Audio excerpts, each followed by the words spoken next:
ቤተ ክርስቲያኗ ጥምቀት ያድናል ብላ ወይንም ጥምቀት የኃጢአት ስርየት ያሰጣል ብላ አንድም ቦታ እንትን ብላ አታውቅም። የውጭ ግንኙነቱም እንደዛ አይደለም፣ ትርጉሙም እንደዛ አይደለም። አንተ ደግሞ ማስረጃህን አውጣና እስቲ ጥምቀት የኃጢአት ስርየት ያሰጣል፣ ጥምቀት ያድናል፣ ኢየሱስን ትታ ጥምቀት ያድናል ያለችበትን ማስረጃ እስቲ። መለስኩልህ እኮ አንብብልኝ እኮ ነው ያልኩህ። መጽሐፍ እኔ የፈለግከው ምኑን ላንብብልህ? ታመጣ ትችላለህ። ይኸውና እኮ መጽሐፍ ቅዱስ ላይ ከሌለ የለም ነው። ቤተክርስቲያኗ ላይ መጽሐፍ ቅዱስ ላይ ከሌለ የለም። የውሃ ጥምቀት አያድንም ያለችበት አይሰማኝም፣ ድምፅህ አይሰማኝም። ለምን እንደማይሰማኝ አላውቅም። የውሃ ጥምቀት እንደማያድን የተናገረችበትን ቦታ አሳየኝ። እንዴ መጽሐፍ ቅዱስን አውጥቼ ከዚህ በላይ ምን ላሳየህ? ምን ጥራዙ ነው የምታሳየኝ እኮ? መጽሐፍ ቅዱስ እዚህ ላይ ጥምቀት የኃጢአት ስርየት ያሰጣል ብሎ መጽሐፍ ቅዱስ ካላለ ቤተክርስቲያኗ ማላለች። ግለጥና አስነበበኝ። ምኑን? አሁን ያልከውን የውሃ ጥምቀት እንደማያድን የተናገረችበትን። ምን ሆነ ነው አንተ? ጥምቀት የኃጢአት ስርየት አያሰጥም መጽሐፍ ቅዱስ ውስጥ የለም እኮ ነው የምልህ። ኦርቶዶክስ ቤተክርስቲያን ይህንን አታምንም ብለሃል አይደል እንዴ? ከመጽሐፍ ቅዱስ ውጭ አስቀምጣ ነው መጽሐፍ ቅዱስን ጥላ የምትጽፈው? ለምን ዝባዝንኬ ታወራለህ? አሁን አንተ ነህ እንጂ አንተ ስድድቡን አሁን መሰዳደብ አንተ ለምን ገልጣ አትሰዳደብ። አንዴ ዳኒ እንደዚህ አይነት ውይይት እኔ አልወድም። ዳኒ አንዴ በመሀል ግባ። ዳኒ በመሀል ግባ። እኔ እንደዚህ አይነት ነገር ከቻለ ደቂቃም ይዞ እንትን ይበል። ይሄ እንደዚህ አይነት መሰፋፈት እኔ አልወድም። በጨበጣ ወሬ የለማ። ይኸውልህ እንደዚህ እንትን አትበል።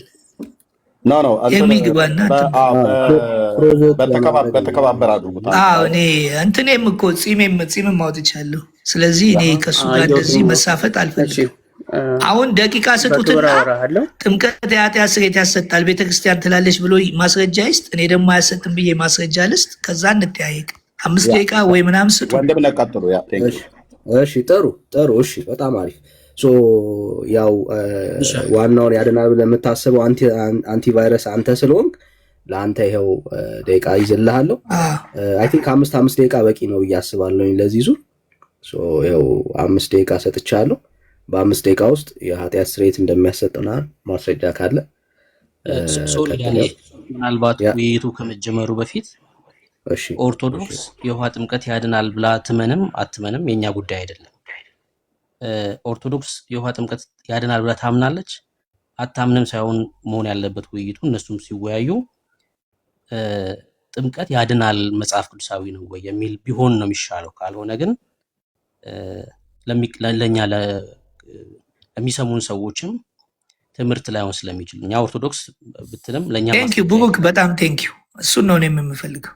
መጽሐፍ ቅዱስ ላይ ጥምቀት ያድናል ወይስ አያድንም በሚለው ያውሩ ሁለቱ። ዳኒ ደቂቃ ያዝላቸው። እሺ ጥሩ። ከኛ ቤት አንፃር እሱ ማውራት እንችላለን። በጣም አሪፍ ነው። ቀጥል። ይኸው አንቲቫይረስ ጥምቀት ያድናል ብለህ የምታምን ከሆነ ማስረጃ ተሰጥተዋል። አይ ቲንክ 5 ደቂቃ ካነሰ እንጨምርልሃለን። 5 ደቂቃ ቀጥል ብራዘር። እኔ የገባሁበትን ዓላማ እያሳትከኝ ነው። እኔ ፈለገን ፈልጌ የገባሁትኝ እሱ እንደሚለው ኦርቶዶክስ ይህንን የምታምን ከሆነ ከመዝገብ ላይ ወይም ደግሞ አንብቦ ያሳየኝና የእሷን እምነት ከዛ በኋላ እኛን የምንከተለው። ጥምቀት ያድናል ብለህ የምትሞግትበት ሀሳብ የለም ማለት ነው? እኔ ለሱ ዝግጁ አይደለሁም። ከሱ ጋር ላወራ አሁን ዝግጁ አይደለሁም። ከእናንተ ጋር ቢሆን አወራለሁ። እኔ አይደለ ይሄ ፈለገ የሚባለው ወንድም መመርመር አለበት። እንዴት እኔ ፔጄ ነው በዚህ ነው ያልክ እንደዚህ የፈሩት ኦርቶዶክሳውያን ፈለገ ሁሉም ገብተው ዝግጁ አይደለም ነው ብሎ የሚለው ሁሉም እስካሁን ድረስ የገቡት 3 ናቸው 4። እኔ ከሱ ጋር ወያይም ማለት ተመስገን ወጣ ገና አንተ ሲል ማለት ነው። ምናቸውን ነክቶ ነው ይሄንን ነገር በኋላ ከራሱ ከፈለገ መስማት ፈልጋለሁ። እንዴት በጥምቀት ትምህርት ጊዜ ሰጥተህ ሳምንት ጊዜ ሰጥተህ ካልጸለይክበት ሚስትህን አታውቀውም እንዴ? በዚህ ነው ያልክ ይሄ የእግዚአብሔር የመንፈስ ቅዱስ ስራ በኦርቶዶክስ ሪቫይቫሉ ሲጀምር ሰዎች እንደሚነሱ ታውቃለህ አይደለ? ሪቫይቫል ሲነሳ ከምትናገረው ይልቅ አንተ ነው የምትፈራው። ስለዚህ ሳምንት ሙሉ ጸልይበት። እንግዲህ ሳምንት ሙሉ ጸልይበት። የምንፈራው ቤተክርስቲያንን እንዳያቆሽሽ ነው። አዳምጠኝ። አንቲቫይረስ ይኸውልህ ቤተ ክህነት ሄደ አሁን ቤተ ክህነት ሄደ መልካሙ እንዲህ ይላል ብለህ ብትነግራቸው እልልልል ብለው ነው መሬት የሚሰሙት። እውነቱን የሚናገርልን ሰው አተን እኛን አሸማቃችሁ ውጡ ነው የምትባሉት። ስለዚህ አንድ ልጅ ተገኝቶላቸዋል። እግዚአብሔር የተመሰገነ ይሁን። በኦርቶዶክስ አይታዩም እንደ አንተ የምትላቸው ሰዎች ምንድን ናቸው? እናንተ ናቸው። ትሰድቧቸዋላችሁ፣ ትላልቅ ስለሆኑ ትሰድቧቸዋላችሁ፣ ምን ትሏቸዋላችሁ። ስለዚህ እኔ ደግሞ በቃ ትንሽም ቢሆን የእድሜም ታናሽም ስለሆንኩኝ የምስራችሁ ወንጌል በኦርቶዶክስ ተዋሕዶ የምስራችሁን ወንጌል አሁን የሚከበረው ፋሲካ የሚከበረው መስቀል ምናምን ኤርሚያስ ያው የእናንተ ስትራቴጂ ደጋፊ ስለሆነ አንድ አሁን እኔ ኤርሚያስ ጋር ተገናኝቼ ማላቅ ጠላት ነን። በጣም ተሰዳድበናል፣ ብዙ ነገር ተባብለን። ዛሬ ግን ገርሞታል። እሱ ራሱ ገርሞት ከኔ ብዙ ነገር ሊሰማ ይፈልጋል። እንኳን እንትልንል ቴንኪው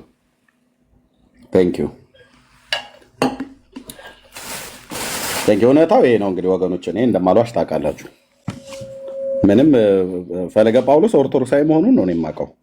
ግን በዚህ ያህል ልክ ኦርቶዶክሳዊ እንዴት ቻልኝ ትደረጋላችሁ? በራሳችሁ ጥምቀት የምንኮራበት ትምህርታችን ነው ብላችሁ የምትሉት አሁን ከኛ ጋር አይደለም። ኑ እና አውሩኝ፣ ገለልተኛ ቤት ፈልጋለሁ ብሎ አለ ይምጣ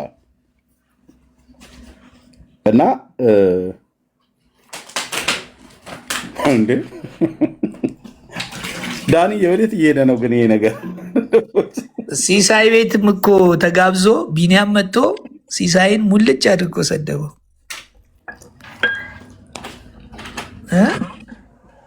እኛ ለጊዜው ዳር ይዘን ማኪያቷችንን ይጠጣል።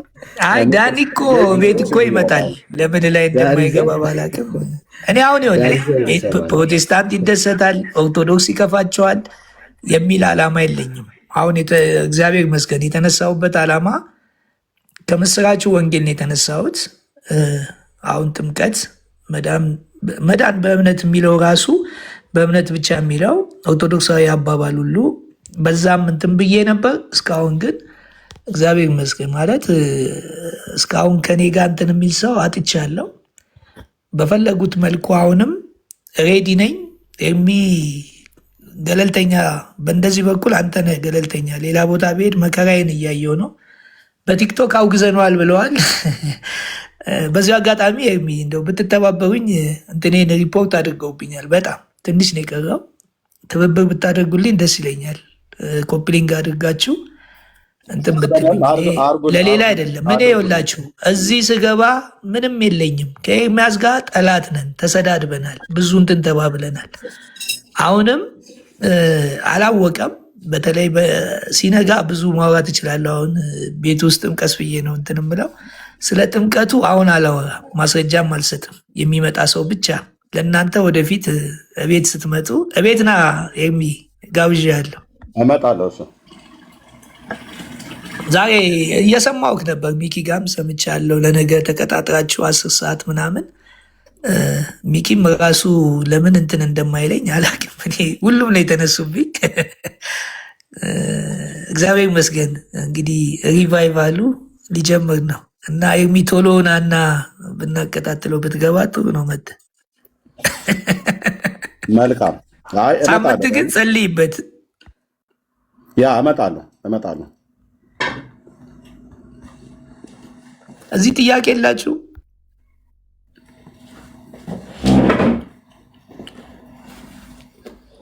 ወድብነት ዳንኤ።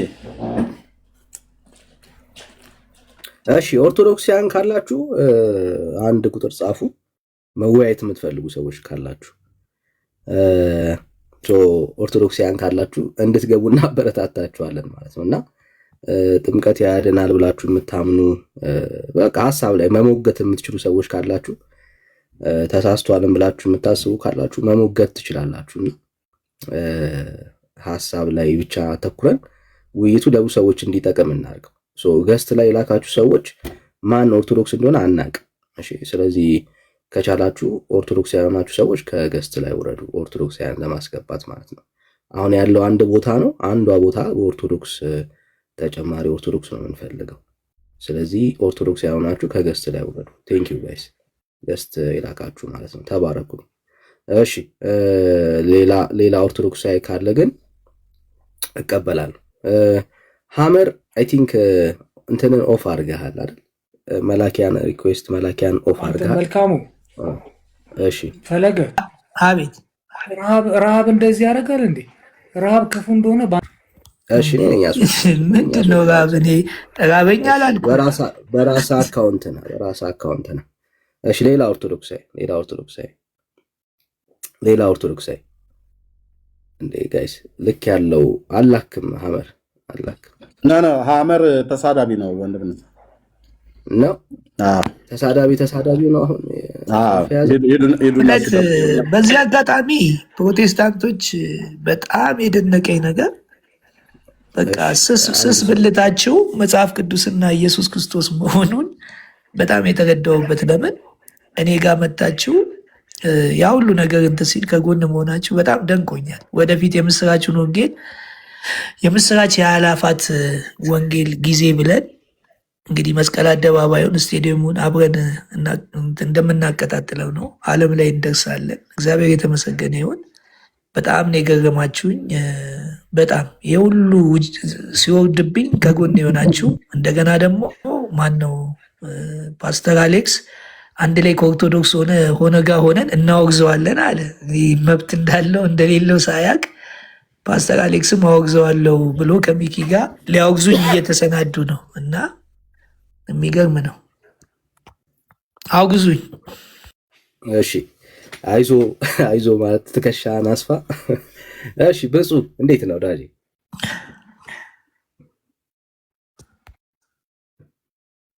ብፁ አምላክ ዳኒ እንዴት አደርክ? እንዴት አደርክ አንተ? ሰላም ነው? ሁሉ ሰላም? እግዚአብሔር ይመስገን። በዚህኛው ኦርቶዶክሳዊ ወንድም ሀሳብ ትስማማለህ?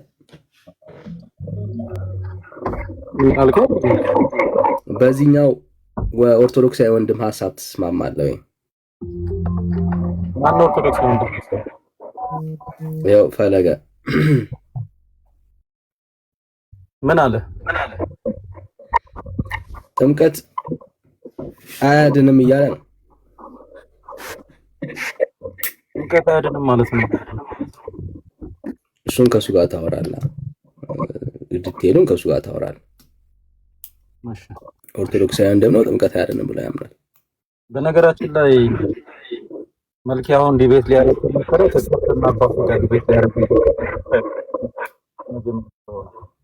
ድምጽህ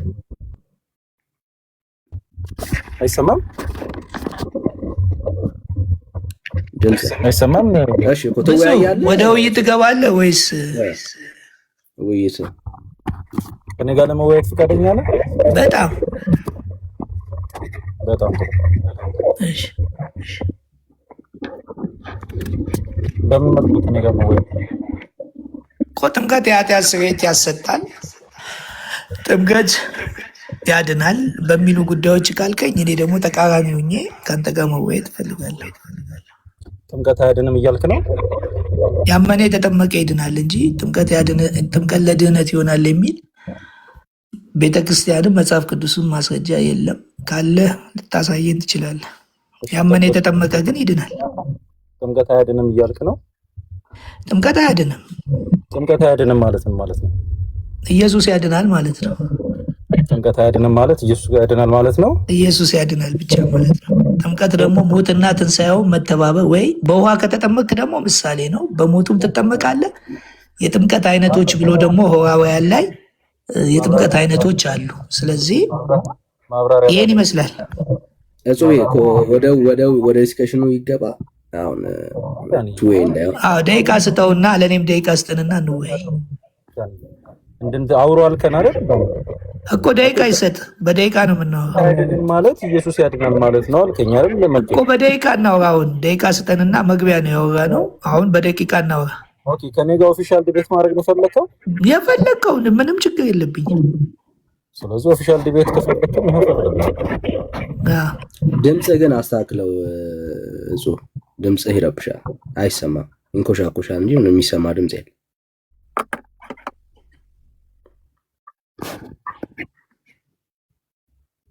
ኤርፎን እየጠቀምክ ከሆነ ወይ ሪከርድ እያደረክ ከሆነ ትንሽ አስተካክል። ሎል እንደዚህ ይሻላል። ያ አሁን ማሽ ቤተር ይጀመር ውይይቱ። አሁን እኔ ከመልካሙ ጋር ኦፊሻል ዲቤት ማድረጉ ጥቅሙ አይደለም የሚታየው፣ ግን እኔና መልካሙ ብዙ በቃ አይቶ ውይይት ካላረክ እንትን ማለት አልፈልግም። በቃ አንተ የምታወራው ነገር ሁሉ ካልፈለክ መተው ከፈለክ እንትን ማለት ላይ ዲስከሽን ነው የምታረጉት። በቃ እኔ ሰልችቶኛል፣ ምክር ምናምንም ሰልችቶኛል። ለዛ እኮ ነው ኦፊሻል ዲቤት እና ዲስከሽንን ለይተህ ወቅ። በቃ እኔ ችግር የለውም። እኔ አንተ እንደፈለክ አንተ የምታውቀው ሰውዬ በምታውቀው መልኩ እንሂድ።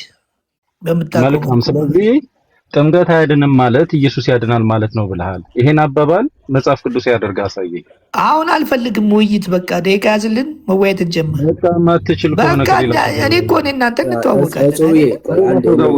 በቃ ከተወያየ ተወያይ፣ ካልተወያየ ቻው። ከሌላ ሰው ጋር ላስታርቃችሁ እኮ በቃ እንደዛ። አልተጣላንም ዳኒ፣ አልተጣላንም። አሁን አንድ ነገር ልበልህ፣ ከቻልክ መወያየት አንተ እኔ እኮ ልክ እንዳንተም እኮ ጠያቂ መሆን እችላለሁ። ምንድን ነው አሁን ቤት ብትከፍት ከቻልክ መወያየት፣ ካልቻልክ ቶ እየተሳቀቅ ከኔ ጋር አታውራ። ምንድን ነው የምሳቀቀው? ማነው የሚያሳቅቀኝ? ከኔ ጋር መወያየት የምትችል ከሆነ ተወያይ፣ ማትችል ከሆነ ያው በቃ ደቂቃ ያዝልን ዳኒ፣ ደቂቃ ያዝልን። እኮ እንደሱ ነው የሚሆነው። አሁን ሁለታችሁም የእናንተ የራሳችሁ ቤት ስላልሆነ አንዱ ጠያቂ አንድ ተጠያቂ ብቻ እንደሚሆነው ፌር እንዲሆን አንተ ብቻ ጠያቂ አትሁን፣ እኔም ጠይቃለሁ። ጠያቂ አይደለም። ሁለታችሁም ባላንስ በሆነ መልኩ እንድትወያዩ በቂ ታይም እንስጥ። እጹ ለኃጢአት ስርየት እንደሚጠቅም እንደሚያድን ማስረጃ ካለ ይኸው ለአንተ ታይም ሰጥቻለሁ። ምናልባት 5 ደቂቃ ቢሆን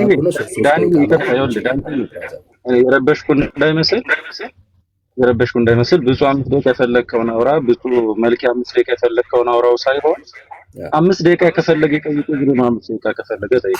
አሁን እኔ ይኸውልህ በቃ ደቂቃ ይሰጠን እናውራ። አንተ ለምን ትፈራለህ? ቆይ ምንድን ነው የሚያስፈራ? እኔ አስተምሬ ከኔ እፈራለሁ እንዴ? አባቴ ማን ነው የሚያስተምር? አንተ ነው ያስተማርከኝ። አንተ የምስራቹን ቃል ያወቅኸው እኔ እንደዚህ አብረን ጀመርን እንጂ አንተ ነህ የምስራቹ ወንጌል የምታስተምረኝ። የምስራቹ ቃል እንዲገባ የረዳህ መድኃኒዓለም ኧረ ስለፈጠረህ በእናትህ አንተ እኮ ተው። አንተም አልከኝ እኮ አስተማርኩህ እኔ። ለምን አትወያይም? ውይይት አይሻልም?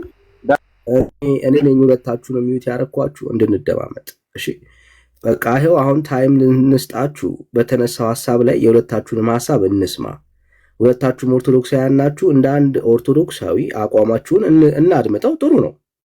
ስለዚህ ይኸው ብፁዕ 5 ደቂቃ ሰጥቻለሁ። በዚህ 5 ደቂቃ ውስጥ ሀሳብን ንገረን። ከዛ በኋላ ያንተንም የእሱንም ሀሳብ ሰምተን ትጠያየቃላችሁ። ዳኒ እኔ እኮ የገባሁት እኮ ሀሳብ እንድሰጥ አይደለም የጠራኸኝ። ለምንድን ነው ከእሱ ጋር የሀሳብ ውይይት እንዳደረግ የምትጠይቀኝ? ልጠያየቅ ነው የገባሁት። ቀጥታ ደቂቃ ስጠን። 10 ደቂቃ ይጠይቀኝ። እኔ አልጠያየቅም። እኔ ሀሳቤን መግለጽ ነው። ማትችል ከሆነ ከሌሎች ወንድሞች ጋር ነው ያወራለሁ። ተጠያየቅ፣ መብትህ ነው። በቃ አቆመው። በቃ ሌላ ሰው ማውራት እችላለሁ ዳኒ? ከእሱ ጋር ማውራት አትችልም? ከኔ ጋር ማውራት አይችልም ዳንዬ። ከኔ ጋር መጠያየቅ አይችልም። አንተ ምን ሆነህ ነው? እችላለሁ አልኩህ አይደል? ሀሳብን ገለጽ፣ ሀሳቤን ገልጻለሁ። ጥያቄ በቃ ውይይት አይደል እንዴ? ውይይት አይደለም ወይ የፈለግከው? የፈለገውን እንዲያወራ አይደለም የገባው እና አንተ ብቻ እንድታወራ ነው የፈለግከው እንዴ? አንተ ጠበቃ ነህ እንዴ? የጥብቅና ስራ ነው እንዴ የምንሰራው? ብሩክና ተሜ ቅድም ብሩክና ተሜ ሲወያዩ ነበርኩ። ብሩክ ሀሳቡን ይግለጥ፣ ከዛ በኋላ እሱ ሀሳቡን ይግለጥ፣ ከዛ ትጠያየቃላችሁ። ችግር የለም። ሁለታችሁም ጋር ባላንስ ነው የሚሆነው። ኦኬ፣ አንተም ጠይቀው፣ ከዛ እሱም መጨረሻ ላይ ትጠያየቃላችሁ። እንደሱ እናደርገዋለን። አሁን መጀመሪያ ላይ ግን ጥያቄ 5 ደቂቃ ሰጥተህን መጠየቅ እንችላለን። ማውራት አትችልም። እንደሚያሳየው ደቂቃ ስጠን፣ ቀጥታ ነው የምንጠያየቀው። እንደሚያድን ማሳየት ትችላለህ። የፈለገውን አንድ ደቂቃ ሀሳብ ስጡኝ። ለምንድን ነው መልካሙ ኦርቶዶክሳዊ ነው ፈለገ ጳውሎስ? ለምንድን ነው ኦርቶዶክሳውያን በዚህን ልክ የፈራችሁት? መልካሙ ብፁዕ እንኳን ደህና መጣ። ለምንድን የፈራችሁት? በሙሉ እኔ ከእሱ ጋር አልወያይም። አሁን አንተ ገብተህ ጥያቄ የምጠያየቀው አልክ። ተሜ ገባ፣ ልክ ሲያየው ወጣ። ሌላኛውም መጣ፣ ሲያየው ወጣ። ምንድን ነው ያደረጋችሁ? ፈለገ ጳውሎስ ኦርቶዶክሳውያን ምንድን ነው ያደረጋቸው? ገስት ላይ ምን እሰራለሁ? ይሄንን እሱ ፈርቼው ከሆነ እኔ ምን እሰራለሁ ገስት ላይ? ታዲያ ለምን አታወራውም? ታዲያ ለምን አትቀጥልም? ለምን አትቀጥልም? ብዙ ስላለው እኮ ነው ገስት ላይ ተቀመጥኩ። እኔ እኮ አልፈራውም፣ አንተ ነው የፈራው እኮ። ለምን አትቀጥልም? አንተ ቁጭ ብዬ የፈለግከውን እንድታወራ የፈለግከውን እንዳወራ። አንተ ማነህ እኔን እንዳላወራ የምትከለክለኝ? አንተስ ቁጭ ብለህ ምን አይነት ሰው ነው? በእናታችን እጠይቅሃለሁ፣ ጠይቀኝ። አንተ ልባም ከሆነ ምን እኔ ይኸውልህ ያንተን የእውቀት ልክ ማወቅ እፈልጋለሁ። ለምን አንተ የኦርቶዶክስ ትምህርት ይሄ ነው ብለህ አታወራም? እኔም ደግሞ ይሄ ነው ብዬ ላወራና ከዛ በኋላ እንጠያየቅ። እኔ ይኸውልህ ከቻልክ ተወያይ፣ ካልቻልክ ምንም ማድረግ አልችልም። እንደ ተሜ ቻው ብለህ መሄድ ትችላለህ ነው። አንተ ይኸውልህ ከዚህ ቤት መውጣ እኔ አሁን ኤርሚያስ ውጣ ብሎ የሚያስወጣኝ አይደለሁም። እኔ እኮ አላልኩም።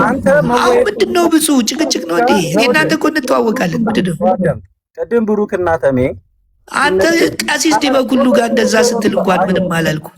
አሁን በእናትህ ኤርሚ እኔ ሰልችቶኛል። ኤርሚያስ በጌታ ፍቅር ሰልችቶኛል፣ ሰልችቶኛል። በቃ ይኸው እኔ ሞተ። አንተስ አሁን አትወያይም? ዳኒ በእናትህ እንደዚህ አይነት ነገር ስለ እኔ ምንም እኔ ተወያይ፣ ከቻልክ ተወያይ። ራስህ ዝም በል፣ አንተም ዝም በል። ከቻልክ ተወያይ፣ አቅም ካለ ተወያይ። ዝም አልካቸው።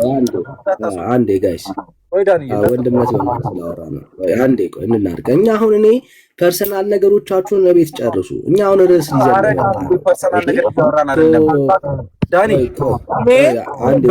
ማንም ሰውን መንካት ዳንዬ ተረዳኝ። እኔ በእውነት ነው ጋይስ። አሁን እሱን ፕሊስ እዛ ጨርሱ። አሁን ይሄ ሁሉ ህዝብ 800 ምናምን ሰው ቁጭ አድርገን ርዕሱን ትተን ሌላ ሀሳብ ላይ አናውራ። በቃ መወያየት ካስፈለገ ወደ ውይይቱ እንግባ። ሌላ ርዕስ ጉዳዮቻችሁን እዛ ጨርሱ።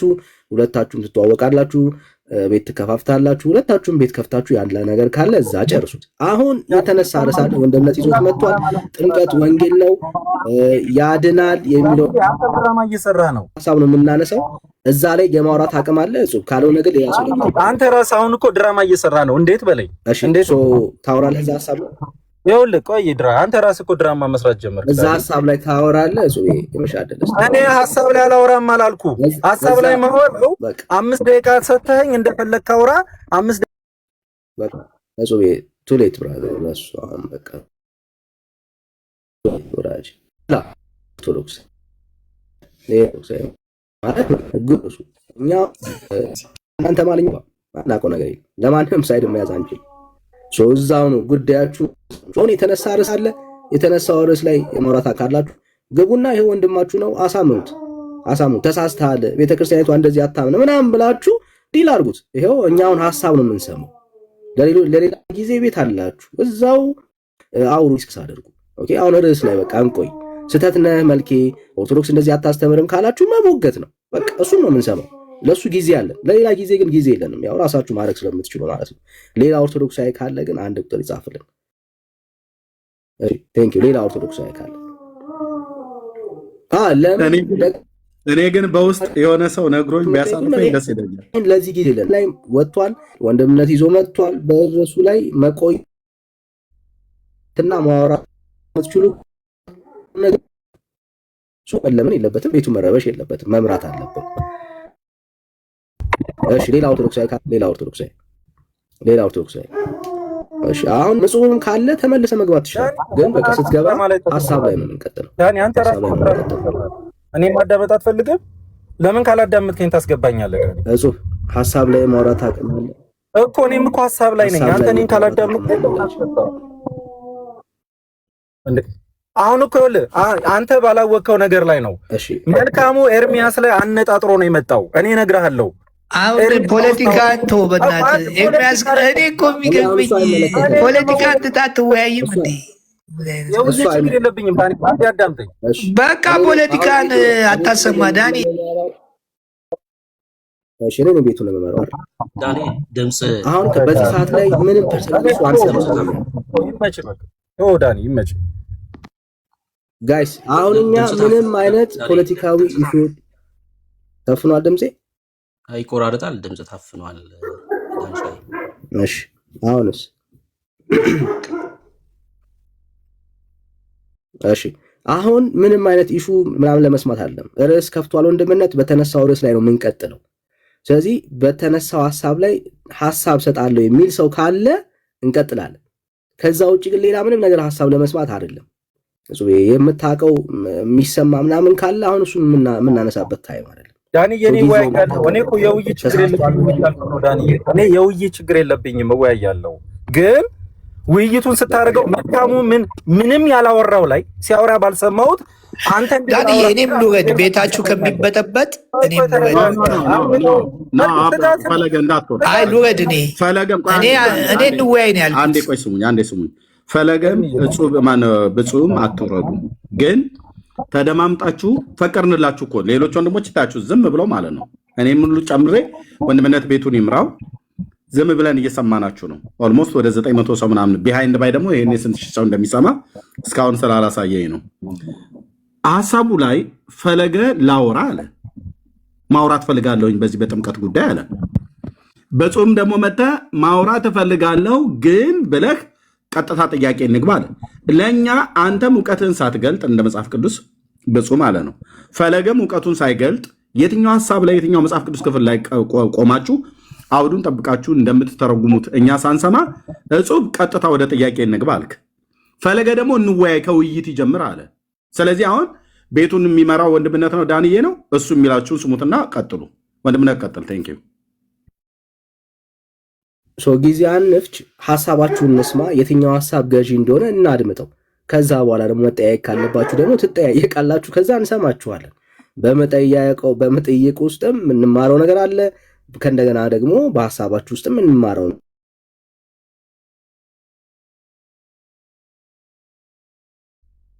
ሁለታችሁም ኦርቶዶክሳዊ ነን እያላችሁ ነው ያላችሁት። የሁለታችሁንም ሐሳብ እንስማ። ካለዛ ግን መቀጠል ስላለብን ከሁለት አንዳችሁ ትወርዳላችሁ ማለት ነው። መወያየት የማይፈልግ ሰው ካለ ይወርዳል። ሌላ ሰው መግባት የሚችል ሰው ካለ ይገባል ማለት ነው። ብፁዕ አምላክ እኔ ጋር ተደብቃልና እንቀጥል ወዳጅ ወይስ? ቆይ ዳኒ አንድ ጊዜ መኪና እንትን ላውድ ላድርገው፣ በስልኩ ስለሚያስቸግረኝ ነው። ላድርገው አንዴ ታገስ። ውይይት ላይ እንቀጥላለን። ዳኒ ምናልባት ግን እሺ ሁለቱ ተግባብተው የማይወያዩ ከሆነ የግድ ተወያዩ ልንላቸው አይገባም። በቃ ከኛ ጋር ቢወያይ ይችላል ብፁዕ ማለት ነው። ሜሎስም አንተም ኤርሚ ምናምን ስላለን ወደ አንድ ሀሳብ መጥተው ከተወያዩ ካልሆነ ግን በርዕሱ ላይ ከኛ ጋር መወያየት ስለሚችል እንደዛ ማድረግ እንችላለን። እንደዛ ወደዛ ሀሳብ መምጣት እንችላለን። እሺ አሪፍ ነው፣ እንቀጥላለን። ግን እንደው ሁለቱ ኦርቶዶክሳውያን ደግሞ ቢወያዩ ጥሩ ነው። አንዳንዴ እኛ ሁሌ የምንገባበት ርዕስ ስለሆነ ዛሬ ለሱ ጊዜ ትንሽ ብንሰጠው ጥሩ ነው ብዬ አስባለሁ። እንደ አንድ ኦርቶዶክሳዊ እስቲ ያወሩት ሀሳቡን አንዳንዴ እነሱን ቢያወሩት ብንሰማቸው ደስ ስለሚል ማለት ነውና። እሺ ብፁዕ ጊዜ ትፈልጋለህ? ካለዛ ከሌላ ሰው ጋር እናርገው።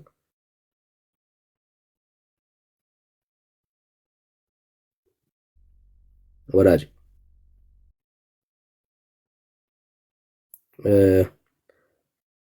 መኪና ወደ መኪና ለመቀየር እንደዚህ ብዙ የሚያስቸግር አይደለም። ሌላ ስራ ስላለው ነው። እኔ ነኝ ያስወረድኩ። ብፁዕ ሌላ ሰው ካለ ይግባ። የዚች ለቅሶ ከፍየሏ በላይ ነው እንደተባለው ነው። ይሄ መደበቅ መኪና ላይ ኮኔክት ለማድረግ አይደለም። እንድንጠረጥር አድረከን ብፁዕ ደግመህ ከመጣ እንትና ኦኬ። እሺ ብፁዕ ተንኮል የለብኝም ኤርሚዬ። ወደ ሀሳቡ ትገባለህ ወዳጅ? ደቂቃን ያዝልህ። አዎ ይኸውልህ አሁን እድል ስጠው። ስለ ቤተክርስቲያን ትምህርት ነው ያለውን እድል ስጠውና ልስማው ሰምቼው ከዛ በኋላ የኔን ደግሞ እነግርሃለሁ። የቤተክርስቲያን ያለውን እንግዳ ትምህርት ምን እንደሆነ ሳልሰማው ይሄ ነው ማለት አልችልም። ለምን ውይይት ውስጥ ነው ያለነው። እንዲህ ትላንት የተናገርከው እዚህ ቤት የተናገርከው ብዬ መነሻ ነው። ለአንተ ብቻ እድል እንትን ብሎ የኔን የምሰማ እኔም ያንተን እሰማለሁ። ስለዚህ ውይይት አትፈልግም ማለት ነው አንተ። ምንም ውይይት አምስት ደቂቃ ውይይት አትፈልግም። እኔ ጋር 5 ደቂቃውን እናወራለን። እድል ስጠው፣ ቅድሚያውን ስጠው። ለአንተ ቅድሚያ ይሰጥ። እኔም ደግሞ ምን እዛ ቤት እንዲህ ብለህ ያወራው በቃ አትፈልግም። አየህ ውይይት አትፈልግም። ይኸውልህ ዳንዬ እዛ ቤት እንዲህ ብለህ አውርተሃል፣ እዛ ቤት እንዲህ ብለህ አውርተሃል ብዬ እረሳለሁ። እኔ ጉዳይ አልጀምርም። ይናገረው የቤተክርስቲያን ትምህርት ነው ያለውን ይናገር። እድል ስጠው። ሬዲ አይደለህም መሰለኝና ይሄው እድል ልንሰጥ ነው። እድል ስንሰጥ ዳኒ ምንድነው ለምንድነው አም ሶሪ በቃ ዳንዬ ይኸውልህ የቤተክርስቲያን ትምህርት ነው ያለውን 5 ደቂቃ ስጠውና ልስማው። ከሰማሁት በኋላ ከዛ እኔ ደግሞ 5 ደቂቃ ወስጄ የቤተክርስቲያንን ትምህርት ይሄ ነው ብዬ እናገርና እንቀጥላለን። ይሄው እንስማው። እድል ስጡት። 5 ደቂቃ ቅድሚያ ስጠው። ሁሌ ዲቤት ሲጀመር ኦኬ አፍርም የሆነው ያንን ትክክለኛውን ነው ብሎ የሚያስብ ማለት ፖዚቲቭ የሆነውን ነገር የሚወስድ ያድናል ብሎ የሚያስብ ሰው ካለ ያድናል ብሎ የሚያስብ ሰው ማስረጃ ያቀርባል። ከዛ ለጥምቀት ደግሞ ለደመዳን አይደለም ብሎ ያንን ሐሳብ ደግሞ የሚያፈርስ ሰው ነው ቀጥሎ የሚያወራው ማለት ነው። ውይይት እንደዛ ነው የሚደረገው። ኮሜዲ ምታቂ ይመስለኛል። አዲስ ነገር አይደለም እያደረግን ያለ ነው። እኔ ቀድሜም ነው የመጣሁት ዳኒ። አንዴ እሺ ጥምቀት ያድናል ብለህ የምታወራ ከሆነ የመጨረሻ እድል እንስጥህ። አዎ ጥምቀት ያድናል ብለህ የምታወራ ከሆነ ምንም ሰበብ ጥምቀት አያድንም ብሎ እንዲጀምር አንተ ለምን ፈራ ዳኒ? ጥምቀት አያድንም ብሎ 5 ደቂቃ ሰጥተው እንዲጀምር ለምን ፈራ? አይ በቃ እሱ ሬዲ አትመስለኝም እና እኮ ሬዲ ነኝ። ይኸው ሬዲ ነኝ። ጥምቀት አያድንም ብሎ ይጀምር ፈቀድልኝ ዳኒ። በጣም የሚደብር ነገር ነው ያደረገው። ጥምቀት አያድንም ብሎ ይጀምር። ጥምቀት አያድንም ብሎ ይጀምር። አንተ ለምን ትከላከላለህ? አያድንም ብሎ ይጀምርልኝ። ይኸውልህ ወዳጄ አሁን ዳንዬ አንተ በመልካሙ የምትተማመን ከሆነ ጥምቀት አያድንም ብሎ ይጀምር። 5 ደቂቃ ስጠው። እሱ ራሱ እኔ ያድናል ብዬ እቀጥላለሁ። ተማምኖ አይደለም ብራዘር የመጣው እኮ እድሉን ስጠው፣ አትከልክለው። እሱ ይጀምር ዳንዬ። አንዴ ወዳጄ አንዴ እሱ አሁን ዳንዬ ይኸውልህ መልኬ ይጀምር ማለት እኔን ለማስወረድ በቂ ምክንያት አይሆንም። እኔ መቻ ሶሪ ማንንም ያስፈልግ። ስለዚህ እሱ ይጀምር፣ አንተ አትከላከል። በቃ ብዙ ከቀጠልክ ቀጥል፣ ካልቀጠልክ ብዙ ውረድና ሌላ ሰው ይግባ። ማስወረድ ትችላለህ። መልኬ ይጀምር በመባል እኔ ለማስወረድ ከፈለክ አስወርደኝ። መልኬ ይጀምር ብያለሁ። ያምጣው። ሰበብ እኮ ነው እየቀጠልክ ያለው ወዳጄ። ምን ሆነ ነው እንዴ? በሰላም ነው? እሺ ጎሽ ገላገላችሁ ማለት ግልጽ እኮ ነው። በቃ ጥምቀት ያድና ብሎ የሚያምን ሰው ይጀምራል ሐሳቡን፣ እሱ ነው የሚጀምረው። ከዛ አያድንም ብሎ ደግሞ ይሄኛው ሐሳብ ደግሞ አፍራሽ ሐሳብ የሚያመጣ ሰው ደግሞ ያቀርባል። በጣም የተለመደ ነገር ነው፣ ኮመን እኮ ነገር ነው። እሺ ሌላ ኦርቶዶክሳዊ ወንድምነት እንዳለው ለምን ከሱ ጋር መወያየት እንዳልፈለጉ ስቲል ግን ክሊር አይደለም ለኔም። እሺ ሌላ ኦርቶዶክሳዊ ካለ እንቀበላለን። እሺ በሪያ ነው። ሰላም ቤሪያ እሺ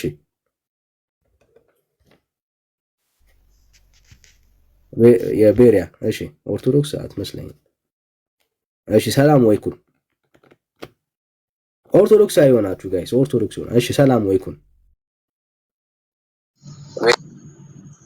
እሺ ከየት ቤተ እምነት ነው ራስ?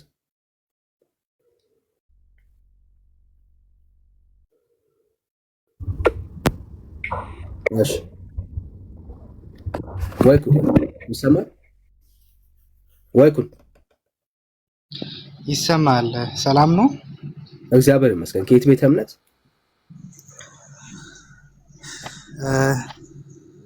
ከኢትዮጵያ ኦርቶዶክስ ተዋሕዶ ቤተክርስቲያን ነው። እሺ እንኳን ደህና መጣ። እንኳን ደህና ቆያችሁ። እሺ አገልጋይ ነህ? አይ ሰው ጥያቄ ካለ በሪሱ ላይ እናወራ።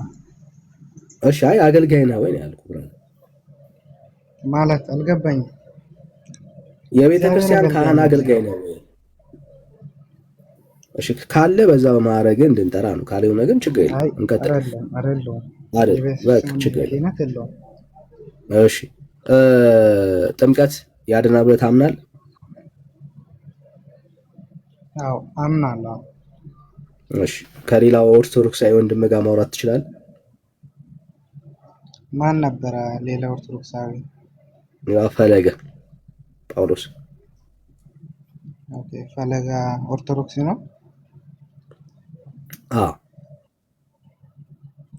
እሺ ፈለገ ኦርቶዶክስ ከሆነ የኦርቶዶክስን አስተምሮ የሚይዝ ከሆነ ኦርቶዶክስ ከምታስተምራቸው አስተምሮ እያወጣ ጥምቀት ያድናል ወይስ አያድንም የሚለው ሁለት አንተንም ኦርቶዶክስ ነኝ ስትል ነው የሰማነው። እሱም ኦርቶዶክስ ነኝ እያለ ያለው እሱ ግን ጥምቀት አያድንም ለኃጢአት ስርየት አይደለም ቤተክርስቲያን እንደዛ ብላ አላስተማረችኝም እያለ ነው ያለው። አንተ ነው እያልክ ያለው። ስለዚህ ሁለታችሁ ትወያያላችሁ፣ እኛ ደብተራችን ኖታችን ይዘን እንማራለን ማለት ነው። እንማራለን። ስለዚህ ታይምለስ ኦርቶዶክስ ጥምቀት ለመዳን የኃጢአት ስርየት እንደሆነ ታስተምራለች ብለህ ታምናለህ? እኔ 100% ነው የማምነው። ጥምቀት እንደሚያድን 100% አምናለሁ። በቃ ለውይይት ዝግጁ ነው ማለት ነው። ታይምለስ እሺ ኦርቶዶክስ ጥምቀት አያድንም ብላ ነው የምታምነው የሚለውን ከሆነ እሱ የራሱን አርጊመንት በኋላ ላይ ታይሙ ሲደርስ ያወራል። አንተ ደግሞ የራስህን ታወራለህ። አሁን እንጀምር። ላስጀምርልህ? ችግር የለውም። አስቀምጥ፣ ደቂቃውን አስቀምጥና ይጀምር። ያው በቃ ጀምር ብራዘር። እሺ አይ እሱ ቢጀምር እንኳን ጥምቀት አያድንም ብሎ የሚያምን ስለሆነ ጥምቀት እንደሚያምን ቀጥሎ ቢያብራራ ይሻላል ብዬ ነው። እሱ ወዳጄ ታይም እኮ ተሰጠ። ጀምር። በርታ ብራዘር፣ ቀጥል። እሺ ኦኬ እሺ ችግር የለውም። እኔ አልፈራም እና መጽሐፍ ቅዱስ ላይ ነው ጥምቀት ለመዳን ነው ብሎ ያስተማረን መጽሐፍ ቅዱስ እንጂ ኦርቶዶክስ ከራሷ የመሰረተችው አንድም ነገር የለም። የኦርቶዶክስ አስተምሮ መጽሐፍ ቅዱሳዊ ነው። መጽሐፍ ቅዱስ እንደሚል ጌታችን መድኃኒታችን ኢየሱስ ክርስቶስ ራሱ ያስተማረበት ከአስተምሮቹ አንዱ ጥምቀት ነው። ስለዚህ ጥምቀት ለመዳን ወይንም ጥምቀት ብቻ ነው ተብሎ አይናገርም። ጥምቀት ብቻውን ያድናል የሚል አስተምሮ የለንም እና ወደ መጽሐፍ ቅዱሳችን ስንገባ የኢትዮጵያ ኦርቶዶክስ ተዋሕዶ ቤተክርስቲያናችን የቀደምት አባቶቻችንም ጥምቀት ለመዳን መሆኑን ሐዋርያትን ካስተማሩት ትምህርት አባቶችም ደግሞ ያስተማሩበት ትምህርት ጥምቀት ለመዳን መሆኑን ደግሞ በግልጽ አስቀምጠዋል ማለት ነው። ስለዚህ መጽሐፍ ቅዱስ ላይ ጌታችን ኢየሱስ ክርስቶስ ለሐዋርያቶቹ ስልጣን ሲሰጣቸው ምን ብሎ ነው የተናገራቸው? ማቴዎስ 28 ከቁጥር 19 ላይ ስልጣን ሁሉ በምድርና በሰማይ ተሰጠኝ ካለ በኋላ እንግዲህ ሂዱና አሕዛብን ሁሉ በአብ በወልድና በመንፈስ ቅዱስ ስም እያጠመቃችኋቸው ያዘዟችሁንም ሁሉ እንዲጠብቁ እያስተማራችሁ ደቀ መዛሙርቴ አድርጉ ብሎ ይልካችኋል። ስለዚህ አንድ ሰው ተምሮና ተጠምቆ ደቀ መዛሙርት ለመሆን እነኚህን ነገሮችን ሁሉ ማድረግና መፈጸም አለበት ማለት ነው። ለምን? ደቀ መዛሙርት ለመሆን። ደቀ መዛሙርት ያልሆነ ሰው ደግሞ ዲኗል ማለት አንችልም። ሌላም ደግሞ ማርቆስ ወንጌል ያው ሁላችንም እንደምናውቁ 16 ከቁጥር 15 ላይ ሂዱና ለፍጥረታት ሁሉ ወንጌልን ስበኩ፣ ያመነ የተጠመቀም ይድናል፣ ያላመነ ግን ይፈረድበታል አለ። ስለዚህ አንድ ሰው የሰማውን ወንጌሉን ያንን ሰምቶ ያንን የመንግስቱን ወንጌሉን ሰምቶ ያምናል፣ ከዛ በኋላስ ይጠመቃል፣ ይድናል። ካላመነ ግን ይፈረድበታል አለ። ምኑን ካላመነ? ያንን የሰማውን ወንጌል ነው። ያንን የተሰበከለትን ወንጌሉን ይሄ ለኔ አይጠቅመኝም፣ የእግዚአብሔር መንግስቱን ሊያስወርስን አይችልም ብሎ አላምንም ካለ ተፈርዶበታል። ዮሐንስ 3:18 ላይ በአንዱ በእግዚአብሔር ልጅ ስላላመነ አሁኑ ተፈርዶበታል እንደሚል። ስለዚህ አንድ ሰው አምኖ መጠመቅ እንዳለበት ጌታችን ኢየሱስ ክርስቶስ አስተምረዋል ማለት ነው። ስለዚህ ሌላም ደግሞ ዮሐንስ 3 ከቁጥር 5 ላይ ምን አለ? ጌታችን ኢየሱስ ክርስቶስ ዳግም ሰው ካልተወለደ የእግዚአብሔርን መንግስት ሊያይ አይችልም አለ። ከዛ ኒቆዲሞስ መለሰና እንዴ ሰው እንዴት ከሸመገለ በኋላ የእናቱን ማህፀን ገብቶ ዳግመኛ ሊወለድ ዘንድ ይችላልን? አለው። አይ እንደዛ አይደለም። ጌታችን ኢየሱስ ክርስቶስ ምን አለ? ሰው ዳግም ከውሃና ከመንፈስ ቅዱስ ካልተወለደ በቀር የእግዚአብሔርን መንግስት ሊገባ አይችልም አለ። በአራት ነጥብ ዘጋ። ስለዚህ የእግዚአብሔርን መንግስት ለመግባት ከውሃና ከመንፈስ ቅዱስ መወለድ አለበት፣ ዳግም ልደቱን ማግኘት አለበት ማለት ነው። ካልሆነስ የእግዚአብሔርን መንግስት አይገባም ብሎ ተናግሯል። ሊቀጥል ሌላም ደግሞ ከጌታችን ከኢየሱስ ክርስቶስ እግር ስር ቁጭ ብሎ የተማረ ታላቁ ሐዋርያ ቅዱስ ጴጥሮስ በሐዋርያት ሥራ ምዕራፍ 2 ከቁጥር 37 ጀምሮ ስለ ጌታችን ስለ ኢየሱስ ክርስቶስ ስለ ሞትና ትንሣኤ እየተናገረ ሲሰብክላችሁ ምን አለ? ይህንን የሰቀላችሁትን ጌታ ኢየሱስን የእስራኤል ወገን ሁሉ በእርግጥ ይወቅ ካለ በኋላ ምን አሉ? ይህን በሰሙ ጊዜ ልባቸው ተነካ አለ። ምኑን? የሰበከውን ወንጌሉን በሰማ ጊዜ ልባቸው ተነካ። ከዛ ወንድሞች ሆይ ምን እናድርግ ብሎ ጠየቁት። ጴጥሮስ ምን አለ? አይ እናንተም አምናችኋል፣ በቃ ወደ ቤታችሁ ሂዱ። በቃ ስላመናችሁ በቃ ድናችኋል፣ ወደ ቤታችሁ ሂዱ አላለም። ምን አለ? እንግዲህ ንስሐ ግቡ፣ እያንዳንዳችሁ ኃጢአታችሁ ይሰረይ ዘንድ በኢየሱስ ክርስቶስ ስም ተጠመቁ፣ የመንፈስ ቅዱስ ስጦታንም ትቀበላላችሁ ብሎ ያስተምራል ማለት ነው። ስለዚህ ከኃጢአቱ መንጻት የመንፈስ ቅዱስ ስጦታን ለመቀበል ማመንና መጠመቅ እንደሚያስፈልግ እምነትና ጥምቀት ሁለቱም ለመዳን አስፈላጊ መሆኑን መጽሐፍ ቅዱስ ግልጽ አድርጎ ያስቀምጣል። የቤተክርስቲያናችን ትምህርት ይሄ ነው። ከቤተክርስቲያናችን ትምህርት ውጭ የሆነ ትምህርት ደግሞ ያለ ከሆነ እናጣራዋለን። እሺ፣ ሰዓት ጨርሳ። እሺ